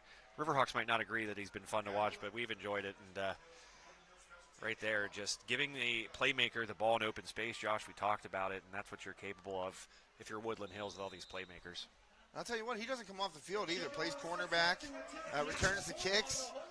Obviously a wide receiver slash, they'll line him up in the backfield too, just trying to get him the ball. Just to quickly get this back in too, Josh, I got to say this. Sorry, got a check card thing up there. That's my bad. It'll go away. But Oliver on the punt there. Yeah. I think in that Big Ben punt that he had earlier, that little pooch punt, impressed Coach Frank Fabian enough that he's like, we're going to give this kid some more run at punter. Because it was a nice punt. It was probably, 45, 50 yards? Oh, yeah. I mean, it died right inside the 5-yard line, and Woodland Hills had nearly turned the ball over by touching up that punt, and but Bartolowicz was right there to try and scoop it up. But, yeah, it was a good punt off that pooch. That one got it up in the air a little bit too much, and Scoop Smith got under it, and when Scoop Smith can get under it, catch it on the run, that's trouble. Yeah. Not a lot of teams are going to be able to stop that. It's the Riverhawks are just the unfortunate team this evening and have to try to deal with that young man. So 22-6 now. Quick score here. 10:32 left, third quarter. We were talking about, Josh, what's the strategy going to be coming out of the locker rooms? Armstrong's, we didn't really see what their strategy was in that first possession. It's maybe still going to reveal itself here, but we know what Woodland Hills was, and that's give the ball to Scoop Smith. Any way you possibly can. Kickoff coming. First one went out of bounds. That one's boomed. What a boot right there. Yeah, it was. And that was number 27 for the Wolverines. Jacob Mraz, not to be confused with Jason Mraz. Jason Mraz. I knew what you were doing. But yeah, that ball was banged. He kicked that 3 yards, 4 yards deep in the end zone. That was a great kick for a touchback by Mraz. Famous song, "I'm Yours," I believe. I think so. He had a couple hits. Turn this ticker off now. Nobody wants to see that the whole game. Do they want to? Should I start putting in interesting facts about Jason Mraz? His most famous song was "I'm Yours," and I can't think of another one. That's a famous fact about him. There was another one. I feel like I get him and Ben Folds confused. Ben Folds. That's a name I haven't heard in a while. Most people out there won't know. Jason Mraz is a name we haven't heard. Shotgun snap. Oliver hands off. Kuknis got a little crack, and he is up for about a 5-yard gain on first down. Costa Kuknis running between the tackles. He's really running between the guards, honestly. Not really running between the tackles. He's staying in tight with those three, the center and the 2 guards. He doesn't really try to find the outside. Costa's a straight-ahead kind of runner. Yeah, I said that in one of his runs there in that first half where he just got the ball and just accelerated like the parting of the Red Sea was in front of him, except it wasn't. No. But that's kind of the runner he is, that he wants to kind of keep his head down and get out and go.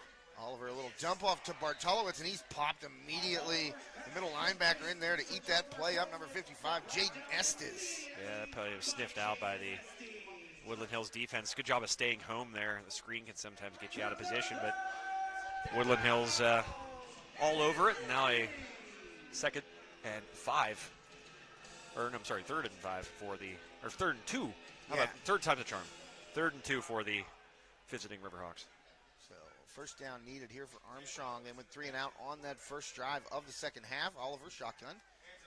And a design run there. He kept it just long enough to get the Woodland Hills rush to suck in. And Oliver, a good run up to about the 40-yard line. Took a big hit at the end, but he pops right up. First down, Riverhawks. Nice play there by Oliver. He kind of let those blockers get out in front of him. He looked like a running back kind of where the majority of that run there. And, he is the team's leading rusher. Came in with, I believe it's somewhere around, 308 yards, 4.7 average. 3 touchdowns, 65 carries. Been a while since an Armstrong quarterback was a leading rusher, and we saw a lot of that. Yeah, we did back in the day. There was a Dawson Porter, Jalen Price. A segment, yeah. I was going to say those 2 guys. I'm not sure if they led the team in rushing, but they certainly carried the ball a lot more than we've seen the last few years. Kuknis outside. I said he only ran between the tackles. Color me incorrect as Kuknis picks up a nice gain on first down to the outside. But Armstrong known for those running quarterbacks for such a long time, Josh. And obviously you have somebody like Caden Olson for 3 years he was here, and then last year he kind of had musical chairs at the position. But looks like Frank Fabian getting back to his roots, using that mobile quarterback. I think in Caden's junior season, he was like 800 yards rushing. Yeah, he had quite a few, but his weren't always necessarily kind of designed, I guess, and in Phil design. It's like the pocket broke down, and he was so big, and the strides were so long that it's just Caden Olsen being Caden Olsen and turning nothing into something. Option pitch. Kukna's taken down immediately for a big loss there. Malik McLeod, the sophomore cornerback, coming up, stopping the run, and we have a Wolverine down. That is George Hill. Not the George Hill of NBA fame. Where did George Hill go to college? He go to North Carolina? No, he didn't. Man, Who am I thinking of? Tyrone Hill? Certainly not Grant Hill. He went to the other school. I North know that Hill. Robbed of an NBA career, really. That ankle, man. He was so good. You have those old, cool Pistons uniforms. I mean, I say old. When people think of the old Pistons uniforms, they think of just the traditional blue and red that they've returned to. The bad boys. I'm thinking of that, like, teal blue with the horse and a tailpipe. Yeah. Those were the days. Those were pretty interesting jerseys. I dug them. Kind of cartoonish, but they were pretty cool. I'm trying to think those early days who was with Grant Hill in Detroit. He had kind of a Robin character. Oh, who was the point guard? And then he went to Orlando, I believe, right after that. Yeah. He was drafted by the Pistons, but who was with him? I can't remember. Chauncey Billups? No, Chauncey came much later. That's when they won the championship with Rip Richard, Hamilton. Rip Hamilton and Ben Wallace, Rasheed Wallace. Man, who am I missing there? Yeah, who was their fifth guy? Obviously another guard. Well, we're talking 2004 NBA here. Those are good. That's when the NBA was still the NBA I know and love. NBA in 2004, there was defense played, if you can believe it. Yeah, and not every other shot was a transition three. Well, out of the timeout, 3rd and 4, Riverhawks at the 44-yard line, and Klein.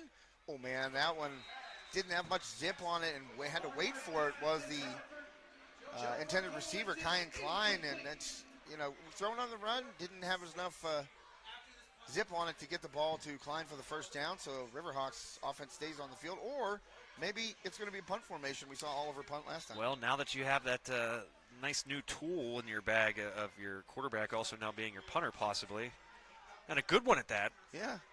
We'll see what the play call is here. This is a similar formation. It looks like that the Riverhawks were in whenever he did that pooch punt earlier. 4th and 6, Riverhawks.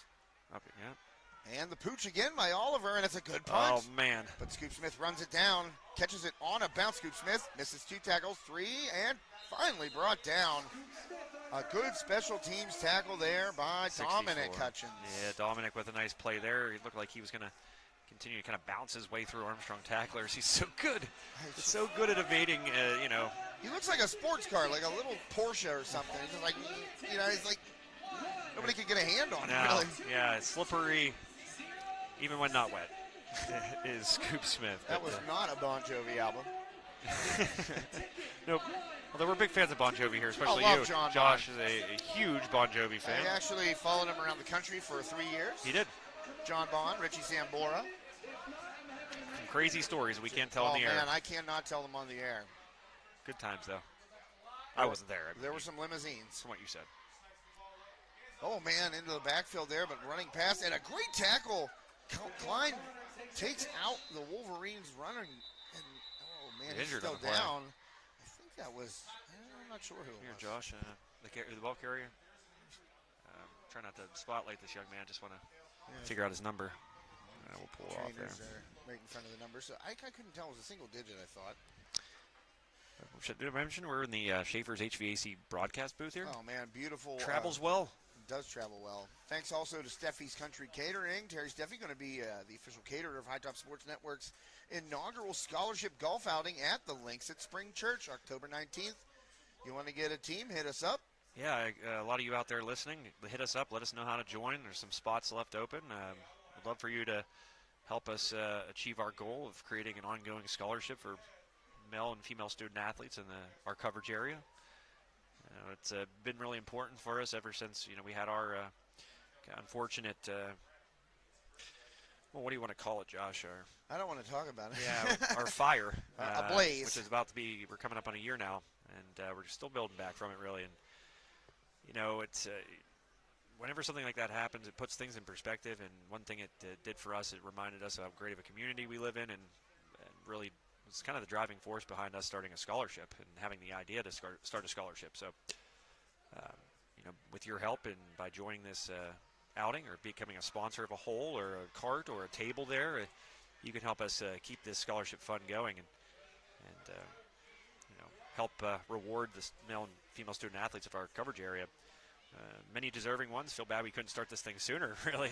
Yeah. But we're glad we're doing it now, and don't want to, I guess, understate how important this is to us. So make sure you guys, if you have the 19th off and it's a Saturday. Feel like golfing? 9 a.m. shotgun start. Still some team spots available, so you can get in touch with us, and we can tell you how to get a foursome. And it's going to be fun. We're going to have some skill challenges, basket raffles, all the good stuff. Trivia on each hole. Oh, baby. Many tough questions. And Joe and I will also be participating in our own outing, of course. Or I'll just go around and do celebrity shots for people. That's true. I was thinking about that. That's a good idea, actually. Well, I'm pounding the ball right now. Let me hit your drives for you. Yeah, trust me. You want it. Or you want me to hit flop shot for you? Let me hit 1 out of 5 of your drives. Because it'll go a long way. It just might not be straight. Great course out there at Spring Church. Couldn't be more excited to be doing it there. Yeah, thanks to Al and Kelly for hooking it up, and Cam, our guy in the pro shop. Really hospitable folks out there. And if you've never played the links at Spring Church, really a hidden gem when it's at its best. Swarming were the Riverhawks there. Well, gang tackled, as Dan Walters would say, by a flock of hawks. Or he scream. I mean, Dan Walters would scream it, but I think it's a prerequisite to be an Armstrong public address announcer. You have to scream. He goes in for the interview. There's like Mr. Lorigan, Mr. Common, the whole administration sitting there. They're like, first question, let me hear your scream voice. Of course, his predecessor, Greg Hedlund, a terrific screamer. Great referee, too. Yeah, one of the best in the WPIAL, really. Yeah, man, working some championship games. And, oh, man, that bounced off that could be bad. Boy. Somehow Jablonski dove on that ball. That was still loose, but they blew it dead. They're Riverhawks saying out of bounds. Oh, boy, that's a break for Armstrong. A nifty solution to a problem like that. Make sure half your feet are touching out of bounds like he was there, and then just kind of touch the ball. It marks it dead instead of trying to win a battle in a pile-up like that. Especially when you're out, man. I think there were 3 Wolverines there and just Jablonski. So. Also, I feel like there's a sponsor we need to mention.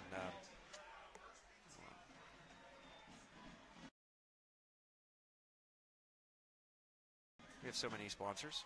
I mean, it's a blessing. We're thankful for everybody who helps us. You know, we talk about helping with this golf outing. You know, we got to pay our bills too, and our sponsors help us do that. But more importantly, they help us do what we love to do, and that's talk to you on Friday nights and other nights of the week and showcase high school sports. What I think the truest form of sport we got left.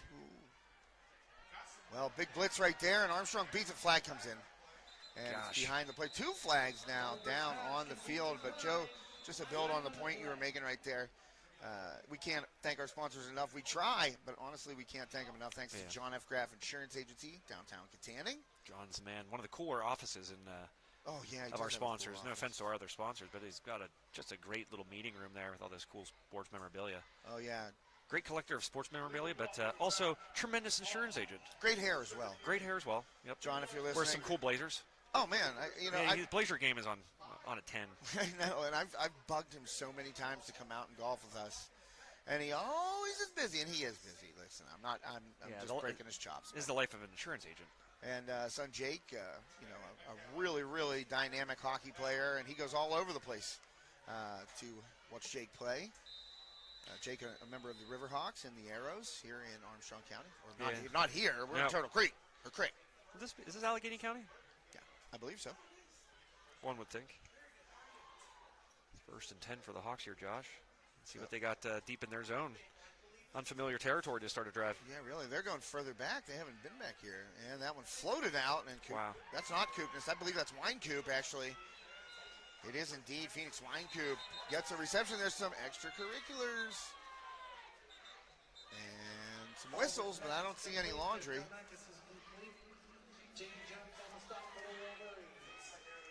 Also want to thank Sprankles. You might have heard this one before. #SaveOnMeat. No doubt. Place I've heard it once or twice. Josh, what's your most recent, I did this in our last broadcast, or my last broadcast last weekend. Give me your most recent Sprankle story. My most recent Sprankle story and you can't use when the president was there. Well, we couldn't get close. No. Listen, I did say on the air that, I was stopping down to Schaefer's HVAC, and Sean goes, "You better get in here quick." And I said, "Why?" And he goes, "Donald Trump was at Sprankles. That ball nearly picked off." And I go, "You know what? That doesn't even sound unbelievable to me." And I told Ryan that. No, it doesn't. I said, when Sean told me that, I thought, well, that doesn't even sound like it's out of the realm of possibility for Sprankles.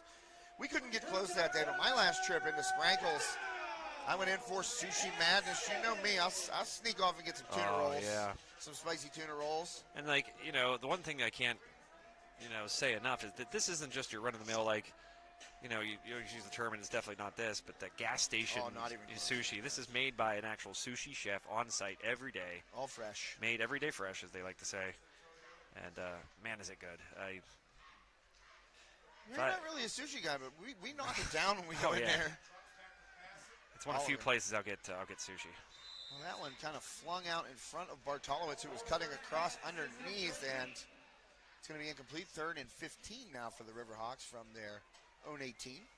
Yeah, 4:14 left here. The Riverhawks really need some some percussion coming from the Armstrong coach's booth. Yeah, the policeman down there in the front row turning around. Yeah, I mean, that was loud.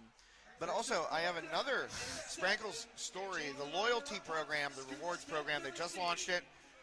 I signed up. So you should do the same when you stop into Sprankles next time. Don't forget the Hoagie fundraiser as well. I was going to mention that after this punt, and it goes into the Armstrong bench. That's not going to be great. Wow, a generous spot right there. Wow, yeah.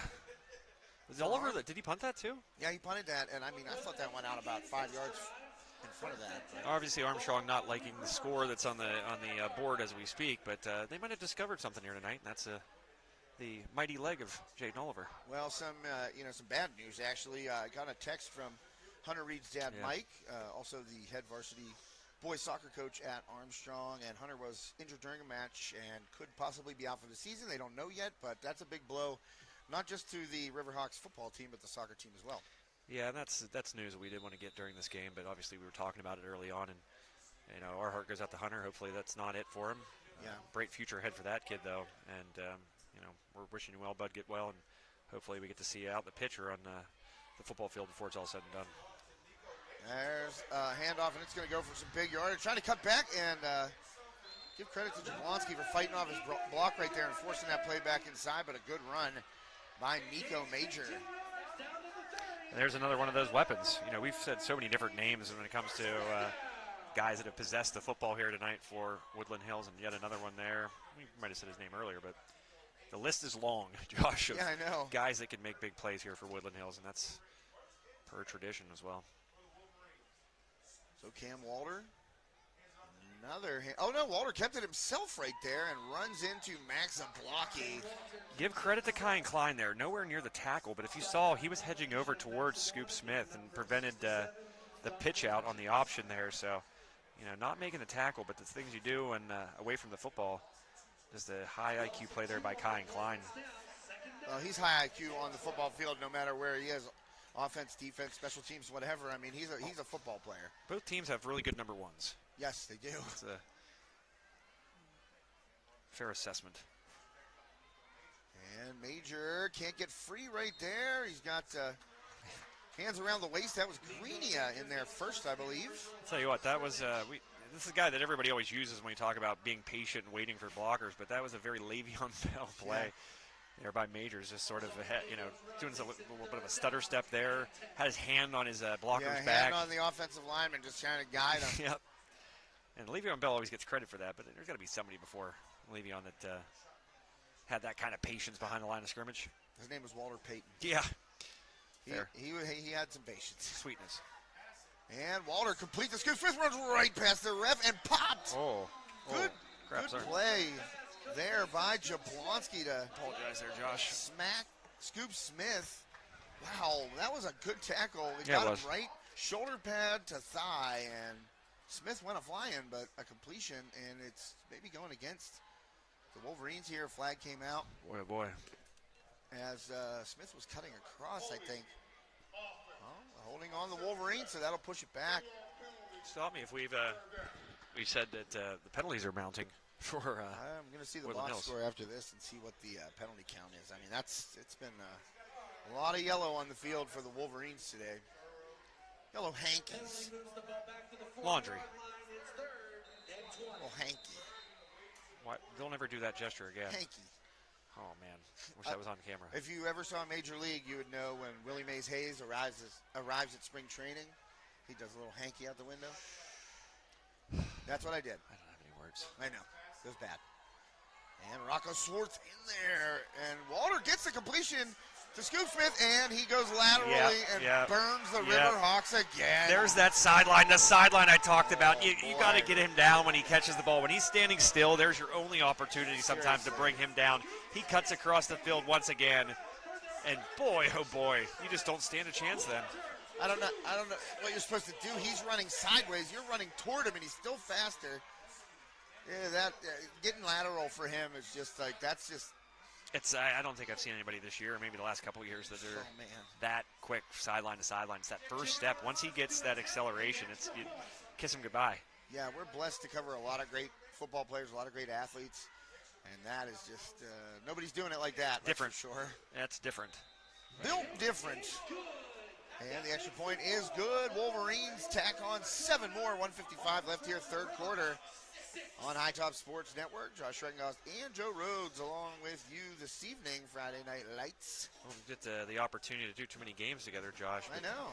We had a couple of issues with staffing. A lot of our guys ended up being busy tonight. We have a nice stable of guys, but everybody apparently have plans tonight. My plans are always to be at football or something football related, helping from back at the High Top headquarters or something, but unfortunately, that caused some issues here. It caused us being late. But it did allow us to do a game together, which that's true. really only ever happens like in the playoffs nowadays, it feels like. Yeah, and always enjoy it, man. It's always a good time. Thank you. Doesn't matter how stressful it is leading up to it. Once we get on the air. Pleasure's all mine. Why are you laughing? I appreciate that. I'm going to say you're a swell guy.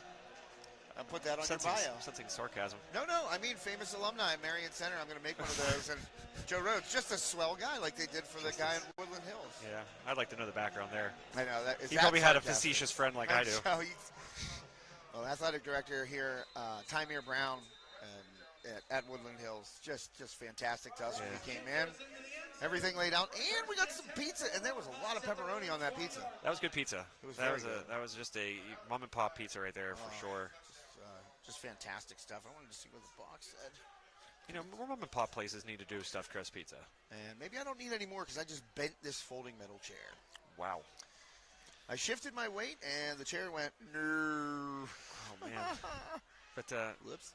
My point there, do you ever notice that the stuffed crust pizza really just limited to one chain establishment that I'm not going to give free pop? No way. Don't do it.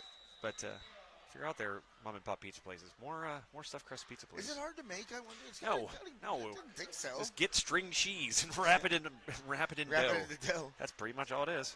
And a reverse, flea flicker action, and Oliver's got a man. It's Zablocki, and he makes the grab. Zablocki falls forward to the 38-yard line of the Riverhawks. Nice little trickeration, gadget play, if you will, by Coach Fabian. I want to think of the number when we were golfing with Caden Olson this year. A lot of golf talk here, obviously, but golfing with Caden. He said the number, what was it, Dozik's, his older brother, Max's older brother. Yeah. He dropped everything in practice on Thursday. But I guess his catches, 85% of them were touchdown grabs. Yeah, it was unbelievable. It was He would make them on game day, though. Sure-handed. And Max showing off some sure-handedness there. Yeah, had to kind of come back for that one a little bit. Traditional receiver's number 0. That's not a traditional number for any position. Yeah, I was going to say. Can't wait for a quarterback, because it's going to happen. A quarterback's going to wear 0. Yeah, there's going to be a 0. So the Riverhawks, after the first down, 1:03 left third quarter.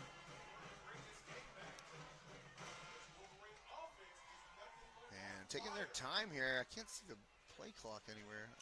13, 12, 11. I got time. Where is the it? The white numbers, the only numbers that are in blue. Well, I had a pole right in front of it, so I couldn't see. I had to back my head up. There we go. All right. Well, good game there by Costa Cooper. I was looking at the scoreboard like this, and I got to show this now.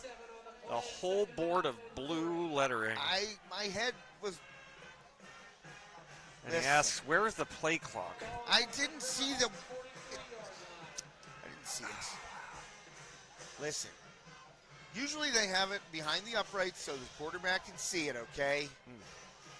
And now there is one behind the uprights on the other end of the stadium, and I am a fool. Here's a toss. Kuknis. Ooh. Man, he is one cutting up. Cost Kuknis first down. I'll tell you what, great blocking there by Armstrong. That was a big hole that kind of continued its way down the field. That was Kuknis always running with a head of steam, but give the offensive line a ton of credit there. They just opened a big hole for him to plow forward and get a first down. Well, Kuknis comes off the field there. End of the first or third. So. Took a poke. I don't know if he got poked in the eye or what, but he's in some pain. And that is the end of the third quarter here. Woodland Hills 29, Armstrong 6. Yeah, we're not going to give you guys the broadcaster cam like you get from Brian and Corey. Yeah, because they dress up for this stuff. Yeah, well, I guess we have high top. Right. We have high top gear on. Maybe for post game. Yeah, we have high top stuff on. No, but I have a hat on. I look like the tired guy that I am. Tired. Joe Rhodes here, tired guy. Yeah. We're getting ready to go to the fourth quarter. Thanks again to all of our awesome sponsors. Sprangles Neighborhood Market, Schaefer's HVAC, the Richard G. Snyder YMCA, Olson Chiropractic, Ryan Bowser State Farm, Steffi's Country Catering, John F. Graff Insurance Agency, among many, many others. We appreciate you more than you know. I hope we're not forgetting anybody. I don't think I am. I don't know. I doubt it. But we have another game on the network tonight, obviously. It's at Highlands, a school that has been on the network quite a few times. Oh, yeah. Let's see if I can pull up that game for you real fast and get you a score update there. My phone is eluding me, though. It's here somewhere. I know that. Whoops. Oh, I know one. I did forget one, and I apologize to Steiner Sacco Law, our legal read sponsor. This broadcast is copyrighted by High Top Sports Network for the private use of our audience. Any other use of this broadcast or any pictures, descriptions, or accounts of the game without the express written consent of High Top Sports Network is prohibited. Tonight's legal disclaimer is brought to you by Steiner Sacco Law, 160 North McCain Street, Katanning. 50 years of combined experience in wills, trusts, and business law. Call Steiner Sacco Law, 724-543-1469. Thank you, guys. Yeah, thanks, guys. I lost my train of thought there. It was something related to Steiner Sacco Law. But thank you for that. Oh, I was going to say, folks, we don't mind when you use our footage for your highlights or your, you'll put it on Facebook or the Instagram or the one of these social media platforms. Yep, whatever it is. But just tag us. That's all you got to do. Just tag us. Just tag. Everybody just doesn't do that. Just give us a tag. Andy Sacco, a tough loss in our fantasy baseball championship. Oh man, you said hasn't won a championship yet, and he's one of the original members. Yes? Original member. Now, just to give you an idea how old your league is, it's called Lastings. It's named after Lastings Millage. It is the Blastings Thrillage Fantasy Baseball League. We got a cool trophy. I have won it. Unlike our you have 50% win rate, don't you? In it? No, 2 years or 3 years? This is my third, so I'm 1 out of 3 ain't bad. That's true, and I made the playoffs and was taken out by John Bowser, a high top contributor. Oh, good little zip on that pass by Oliver. Oh, Klein, a little stiff arm there, tough to take down. Kyan Klein inside the 20, and we are in the Ryan Bowser State Farm red zone. Like a good neighbor, Ryan Bowser State Farm's there. Heck yeah. I'll tell you what, man. Another shout out to Kyan Klein. Talk about the guy that just kind of feels like the heart and soul of this team. He's been such a contributor his entire high school career. He got to play on those teams with Caden Olson, got to play last year. That split season between Colt Sprankle and Oliver. And nice play right there to Kyan Klein. Show up again. But, I said early on in his career, Josh, that I thought his defensive play was even better than his offensive play because he was so good, in that secondary for Armstrong for years. He's a contributor right off the bat. But he's going to have me rethinking that here after a couple of the plays he's made tonight, including that one-handed catch down that far side. Oh, man, ridiculous. Yeah, that's one worth going back and watching.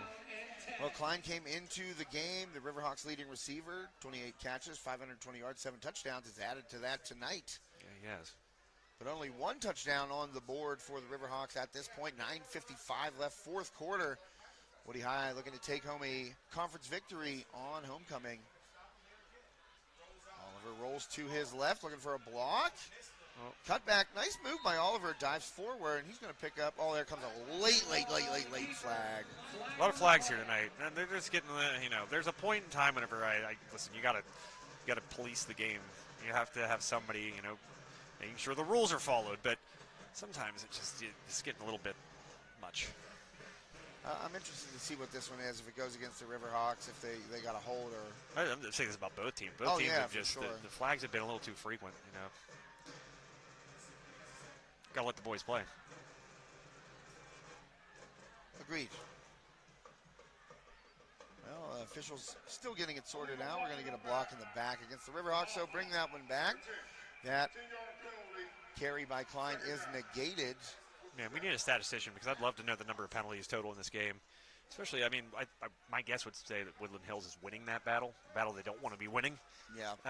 But they've just been, play has just been halted so many times because of flags, Josh, and it's just kind of not a fun brand of football to watch. No, it's not. Paging Larry Robb, get him out of retirement. He can be our statistician.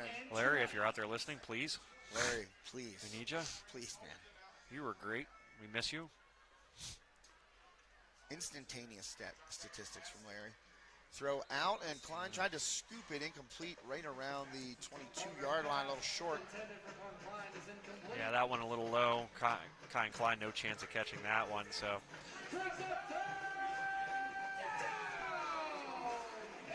9:17 left, fourth quarter. Riverhawks trail by 23 points here at the Wolverina to the Woodland Hills Wolverines.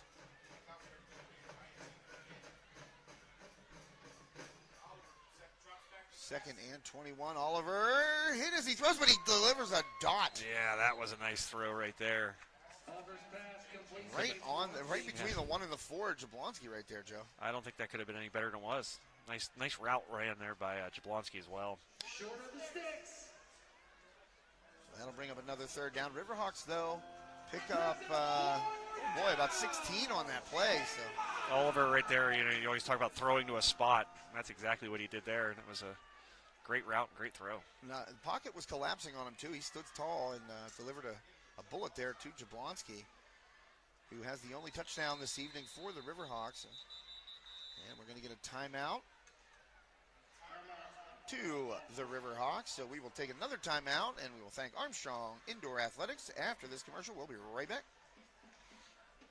Armstrong Indoor Athletics, located at 132 South Grand Street Avenue in downtown Katanning, offers a state-of-the-art training facility and top-tier instruction by experienced coaches to help turn your youngster into the best baseball or softball player they can be.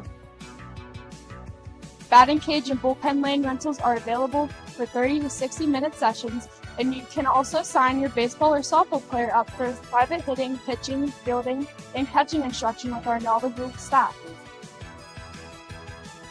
Be sure to visit Armstrong Indoor Athletics online at aia.team or call them at 724-599-9761 for more information today.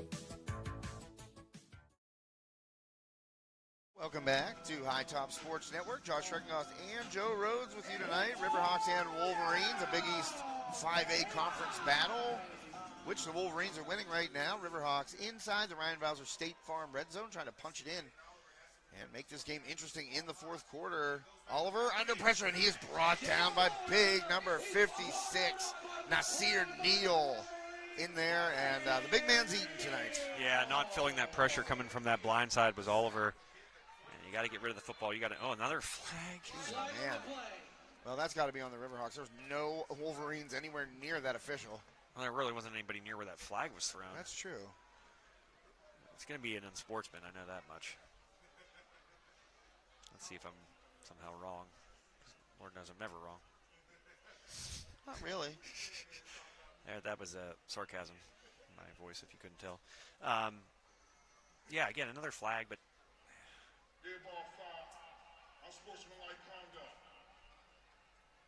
Wow, it is against. Yeah. On the offense. So, it was on the defense. Yeah. Number 2, Prince Tarrant, getting whistled for that dead ball foul. What did he say? He's like, they made the stop there, I thought. I don't know. maybe, sometimes you get fired up and some words come out of your mouth and can't say on the field in a high school football game. So was that was on a 4th down play by Armstrong? Yes. Yeah. So I guess since it was after the play, so that's why that Woodland Hills gets the ball back. I was thinking for a second Armstrong would extend their drive, but that's not the case, of course. So Cam Walter will start this possession inside the 10, gets it outside. And Kyan Klein, good tackle right there, not allowing Walter's pass completes as Scoop Smith to dance his way back across the field. Just as I say that Kyan his offense might be exceeding his defense, he shows me exactly why I said that in the first place, with that nice tackle out there in open space against Scoop Smith. You don't see him whiff on many tackles, that's for sure. No, and that's been the case really his entire career. Like I said, a contributor instantly, and he's still doing it here during his senior year. Walter, handoff inside, still pushing. And Riverhawks able to wrap up the ball carrier. Going to get a number here, maybe, when this young man hops up. Nico Major with that carry, and the clock rolls down to 7 minutes 40 seconds left here in regulation. Yeah, back quickly, and we've kind of seen this with Woodland Hills here tonight. Always kind of getting back to that line quickly and kind of calling the plays from there. Not too many, full-on huddles for the Wolverines here tonight. Walter going to let that play clock run down under 10. We're approaching 5 seconds left. And he fires out, completed. And it's going to be a first down for the Wolverines, trying to, he slips out of bounds there. Amir Brown, that'll stop the clock. Not exactly what you want to do right there. Just got to cut it back in, maybe fall down. But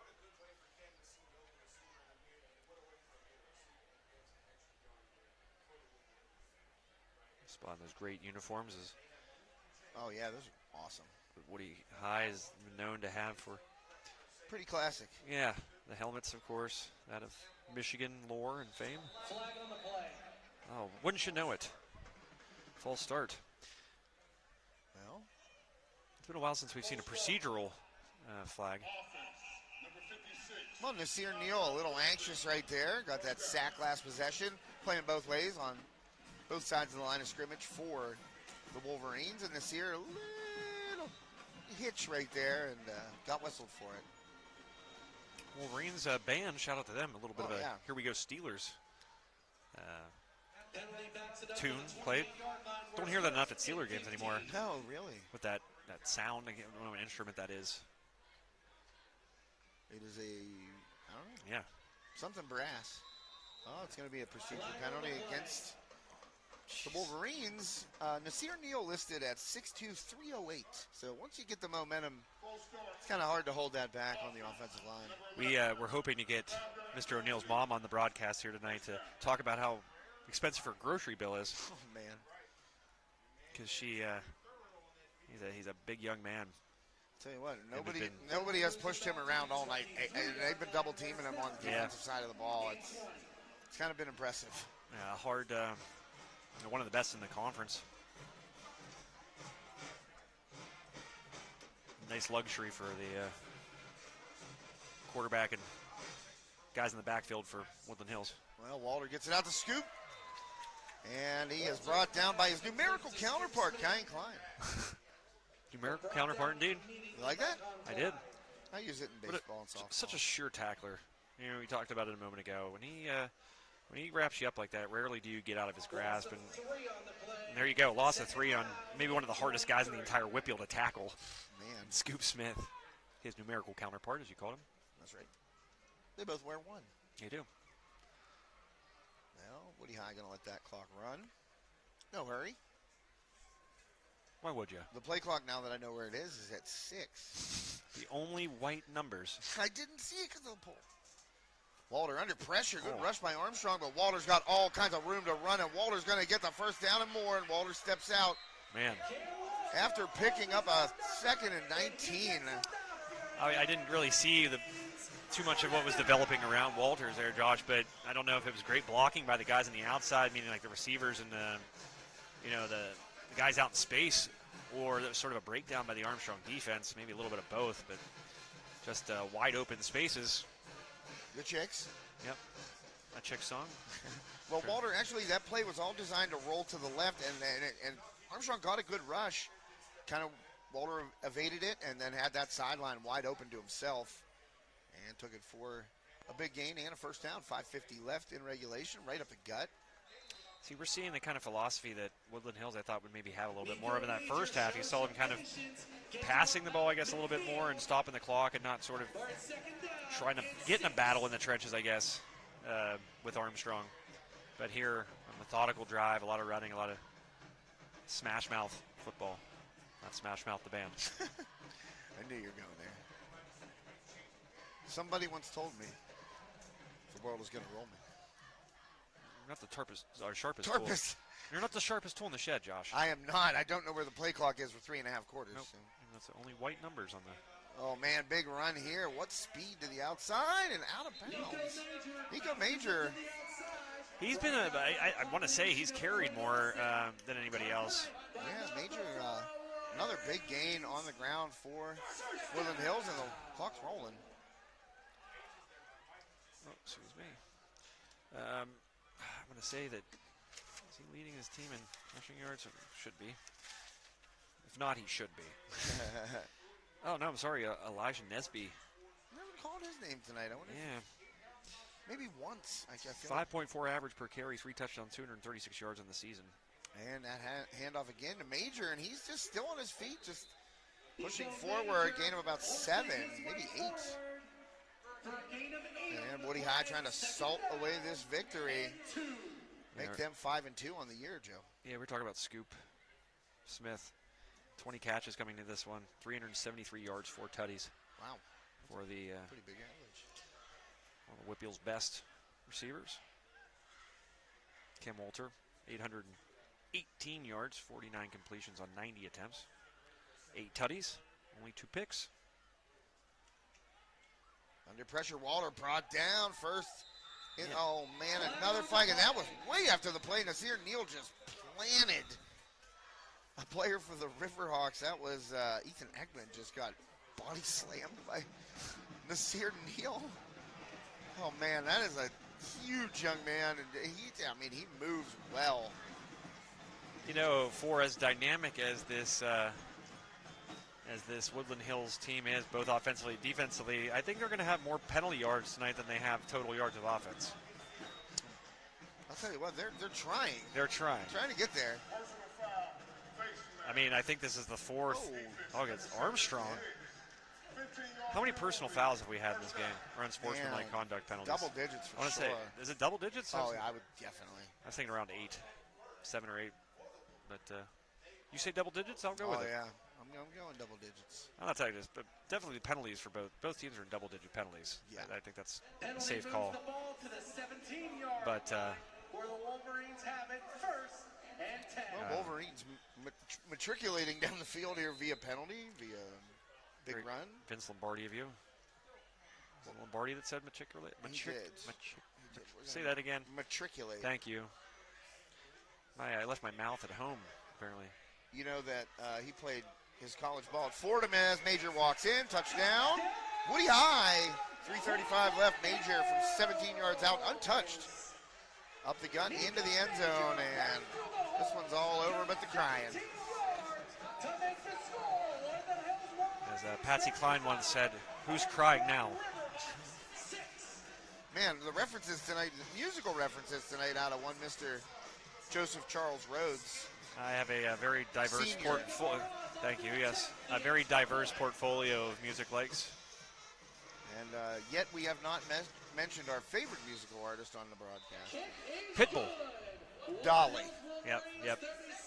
He wears a suit all the time. Skin tight.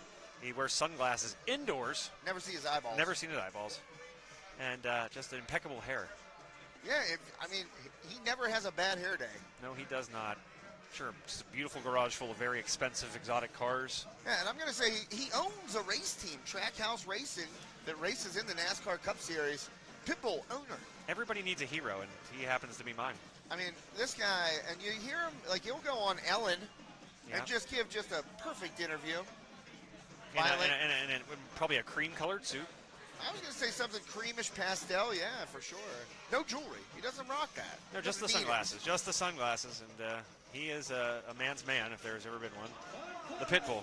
Pencil thin mustache. Yeah, we'll probably be listening to him on the way back. He's probably listening to us right now. Pitbull. I bet he is. We're that kind of. Pitbull knows. Yeah, we're close. Same. Dolly. I think waking up being Pitbull is a pretty all right gig.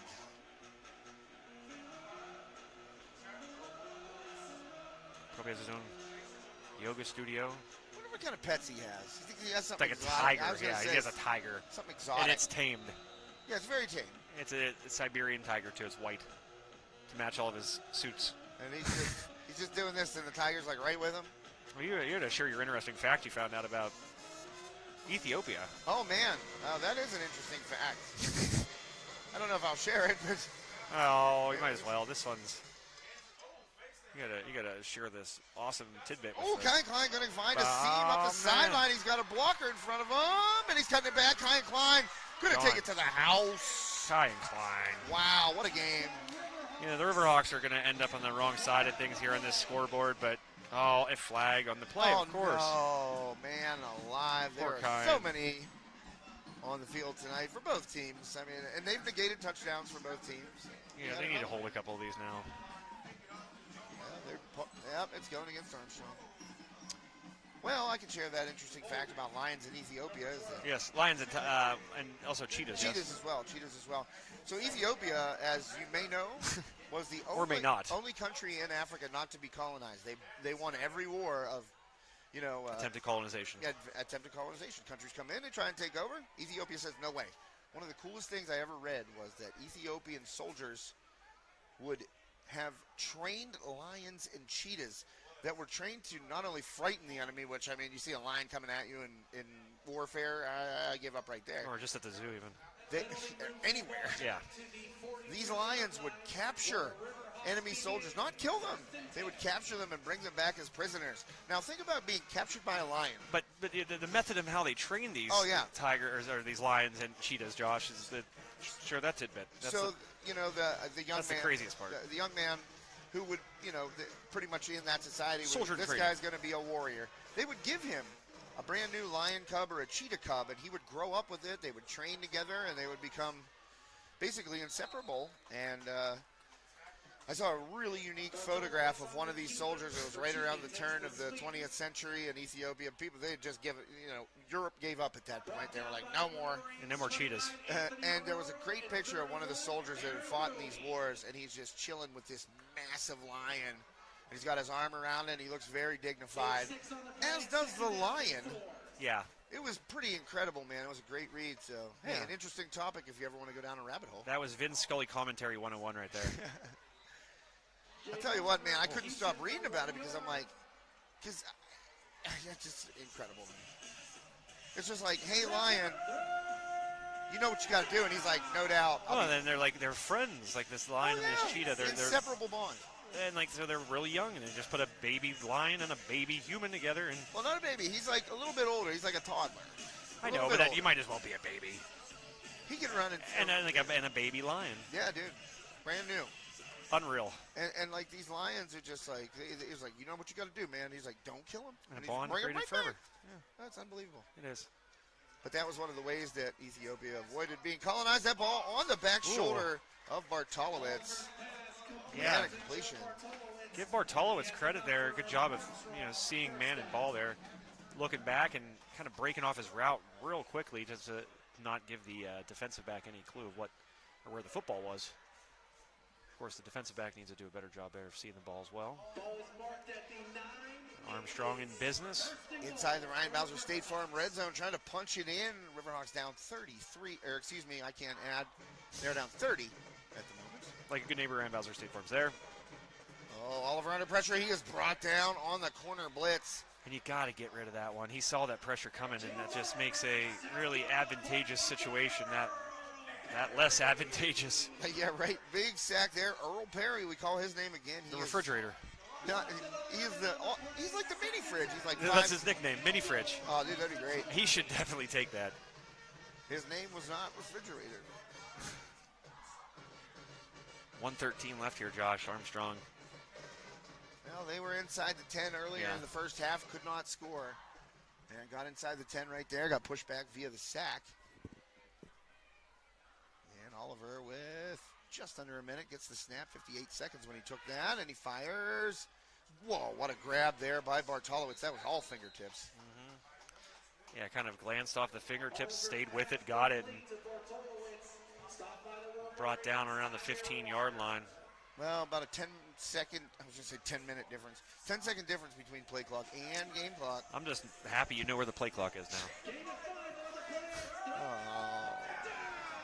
I should have probably spotted it earlier. Yeah, every Plus other. the one right down there that I can see all the time. Just one more time so the folks know. So there is where we're looking. I have a pole in front of me, a support of the press box. Not a pole. That's It's a support. Okay, so we're going to zoom in here just to really drive the point home. As you can see, all the lights are blue over here. Okay, where it says Woody, where it says Hawks, where it says 29 seconds, where it says the scores, who has the football, timeouts left. Pretty cool. And then right over here, right there, those lights are white. That's the only thing up here. The rest is blue. What is that, a hippo up there? What is that? Oh, man, it is. What is It's that? adorable. There's a baby hippo? But anyways, my point, white lights. Josh couldn't see it. I'm worried about his hearing these days. Be worried about my vision, too, because I did not see that. And then there's one right here that I can't see. So third down, out of the timeout, 29 seconds left. Riverhawks facing a 3rd and 15. Oliver lets it fly over the middle, triple coverage. Oh, boy, that was a dangerous throw and nearly picked off. I don't know who that was. That young man right there, number 2, I believe, Josh? Yeah, Prince Tarrant. Prince Tarrant, he was reading that one the whole way. Just couldn't bring it in. Now the Wolverine emptying out steadily here. The locals believe this one in the bag. Armstrong taking a timeout here. Their final one, I believe. 23 Joe. seconds remaining. So the Riverhawks about to... Oh, wow. What is this? What is this deal? What is it? Another hippo. This one looks, It looks like dare I say, deceased. He looks hungry, maybe. I don't know. No. You don't think so? Looks deceased. No. He's wide open. He's wide awake. That's a weird picture to just put up on the scoreboard at high school. Yeah, it is, kind of. I don't understand. We got to know. There's a story here somewhere. There has to be. Maybe it's really a Wolverine. The public address announcer is just laughing hilariously right now. Throwing that hippo, numerous baby hippo pictures. I mean, baby hippos are pretty daggone adorable. Oh, yeah. I mean, if we were allowed to own them, that would be the first thing I'd get. What we should own is a pig. Yeah, Deb, if you're out there listening. Pig coming. George Piggins. Oh, God. Jack Ham. Oh, man. Oliver goes down. That's going to end it. And that was number 15. No, clock stops because that was a 4th down. That's right. Charles Harper with the sack, and they'll get to take a victory formation here. Will the Wolverines? The best formation in football, many say. Never experienced it myself. I liked when the Steelers took it on the 1 there against the Chargers. That was pretty cool. Yeah. But, tough one for the Riverhawks. A lot of chances, I think, there in that second quarter. I got to go back to it. That was talk about the window being open for Armstrong. They had 4 straight possessions that began in Woodland Hills territory. Couldn't capitalize on any of them. Constantly throughout the night, it seemed like Woodland Hills was giving Armstrong opportunity after opportunity with these penalties. And Armstrong later in this game started really kind of catching up to them, it seems, with the penalties of their own.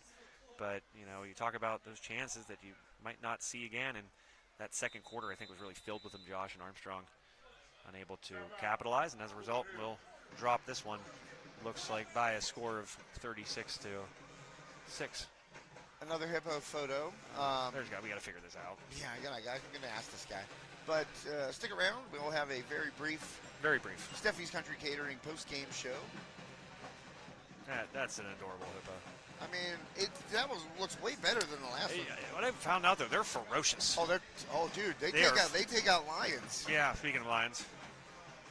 They're beasts, man. Yeah, they are just terrifying, adorable. They look like they're just made of I mean, that I just want to cuddle with that. But he would eat. Their teeth too are just like these big, circular tusks. Tusks, yeah, just right through you. What's like a 3-hole punch? What was it? That animal? Was it sharks? I'm trying to think. There was a thing about we were watching with seals that were bobbing on icebergs. Polar bears. No. Polar bears? No. And they were like knocking these like little floating discs of ice that these seals were sitting on. Like launching these seals into the air. Was it orcas doing that? Orcas. Yeah, that's what it was. Orcas are terrifying. I mean, they really Free Willy painted a really pretty picture Yeah, it's of like, those. hey, these things are nice. No, they're not. They're not. Apex Predator and the Wolverines and Apex Predator. Yep. Nice. I was going to say it if you didn't. Riverhawks are Apex Predators too, I think. Just not tonight. Not tonight. Josh, what's your player of the game? Sponsored by? The player of the game is sponsored by John F. Graff Insurance Agency, downtown Katanning. Can I pick this one? You asked me who it was, but yeah, go for it. Well, okay, can I pick it? And if you disagree, just say so sternly. Okay. I want to give it out to two players, both wearing number 1 tonight. I think it was a epic battle of two guys that just wanted the rights to that number and say that they were the best guy to wear it tonight. And it's hard to say which one had a better night. Kyle Klein with one of the best catches I've seen in a long time, maybe the last 5 years. That was an insane catch. That was. Scoop Smith, his sideline to sideline speed was unlike anything I've seen in the last 5 years. I can say that pretty certain. The only person I've seen that's that quick in person, we mentioned his name earlier, Zane Dudek. Yeah. A nice person to be compared to, a WPIAL champion, I think, in the 100-meter dash. Yeah, he won the 100 his junior year. And so Scoop Smith, just that speed, unreal. Kyle Klein, defensively, a couple really big plays as well. He played great. Yeah, he played outstanding. His tackling on his numerical counterpart, as you said, Josh, was outstanding as well. You got to imagine that Scoop Smith's one of the harder guys to tackle in all the WPIAL. Oh, yeah. And Kyle Klein did it, I don't want to say make it look easy, but as easy as I feel like a lot of guys can, considering Smith's skill level. So I'm going to give it to both Scoop Smith and Kyle Klein tonight. Numerical counterparts, but together as one. See what I did there? As our player of the game. You know what? You said disagree sternly. I don't disagree at all, man. I think that was a great call on the dual John F. Graff Insurance Agency players of the game, Scoop Smith and Kyle Klein. Also, alliteration in their name, KKSS. But I thought Kyle Klein also had that 91-yard kickoff return for a touchdown wiped off the board. So both of those guys out here making plays all night long. Just Woody High coming up victorious. Riverhawks drop their 5th in a row. Now 2-5. Wolverines are 5-2 after this one. And we have to pick one more thing, Joe. It is the Steffi's Country Catering play of the game. Wow. I mean, in a losing effort, Kyle Klein's one-handed catch down that sideline. 100%. Got to be it. If you didn't watch it, go back and watch it. What quarter? Second quarter, I want to say? Yeah. Or first, end of the first, beginning of the second, somewhere in there? No, it was second because they were going that way. Yeah. Okay. So, yeah, Kyle Klein's catch. I mean, yeah, ridiculous. It was. That might be play of the year. Yeah. And can't really say much more than I already have. It was unbelievable. The body control, the eyes. He's being held. Yeah. The flag not thrown, but one of the first times the flag wasn't thrown tonight.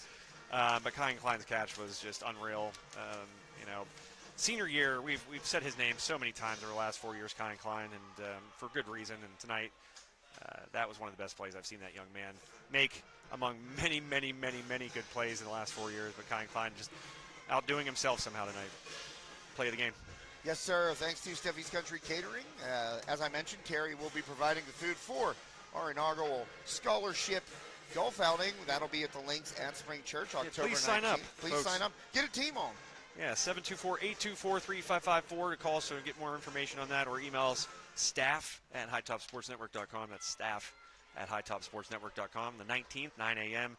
Links at Spring Church. We'll see you there. It's going to be a ball. A lot of people join these golf outings and these scrambles. They can be kind of like run-of-the-mill. Ours isn't run-of-the-mill. It's going to be very unique. Like I said, trivia on holes, some extra added skill contests, a lot of giveaways, a Chinese auction. You get to hang out with us. That's always a good thing. And you can see if you could come out drive the amazing golf ball whacker guy. That's Joe Rhodes. He's swinging it well right now. Yeah, so right now. Let him get the big dog out and throw 20 on it. See if you can beat him. Yeah.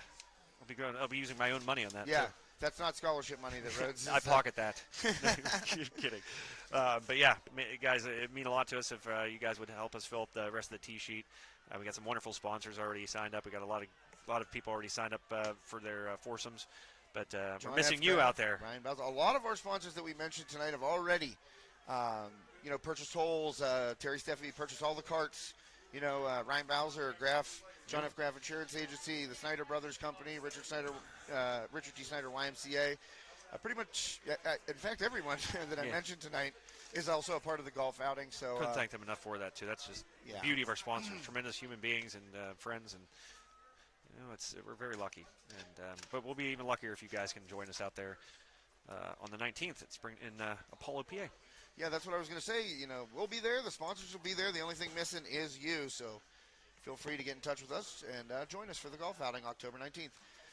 All right, that's going to do it for us. Recapping the final score one more time. Woody High 36, Armstrong 6. Riverhawks fall on the road here at the historic Wolverina. Thanks for joining us this Friday night. For Joe Rhodes, my name is Josh Schrecken.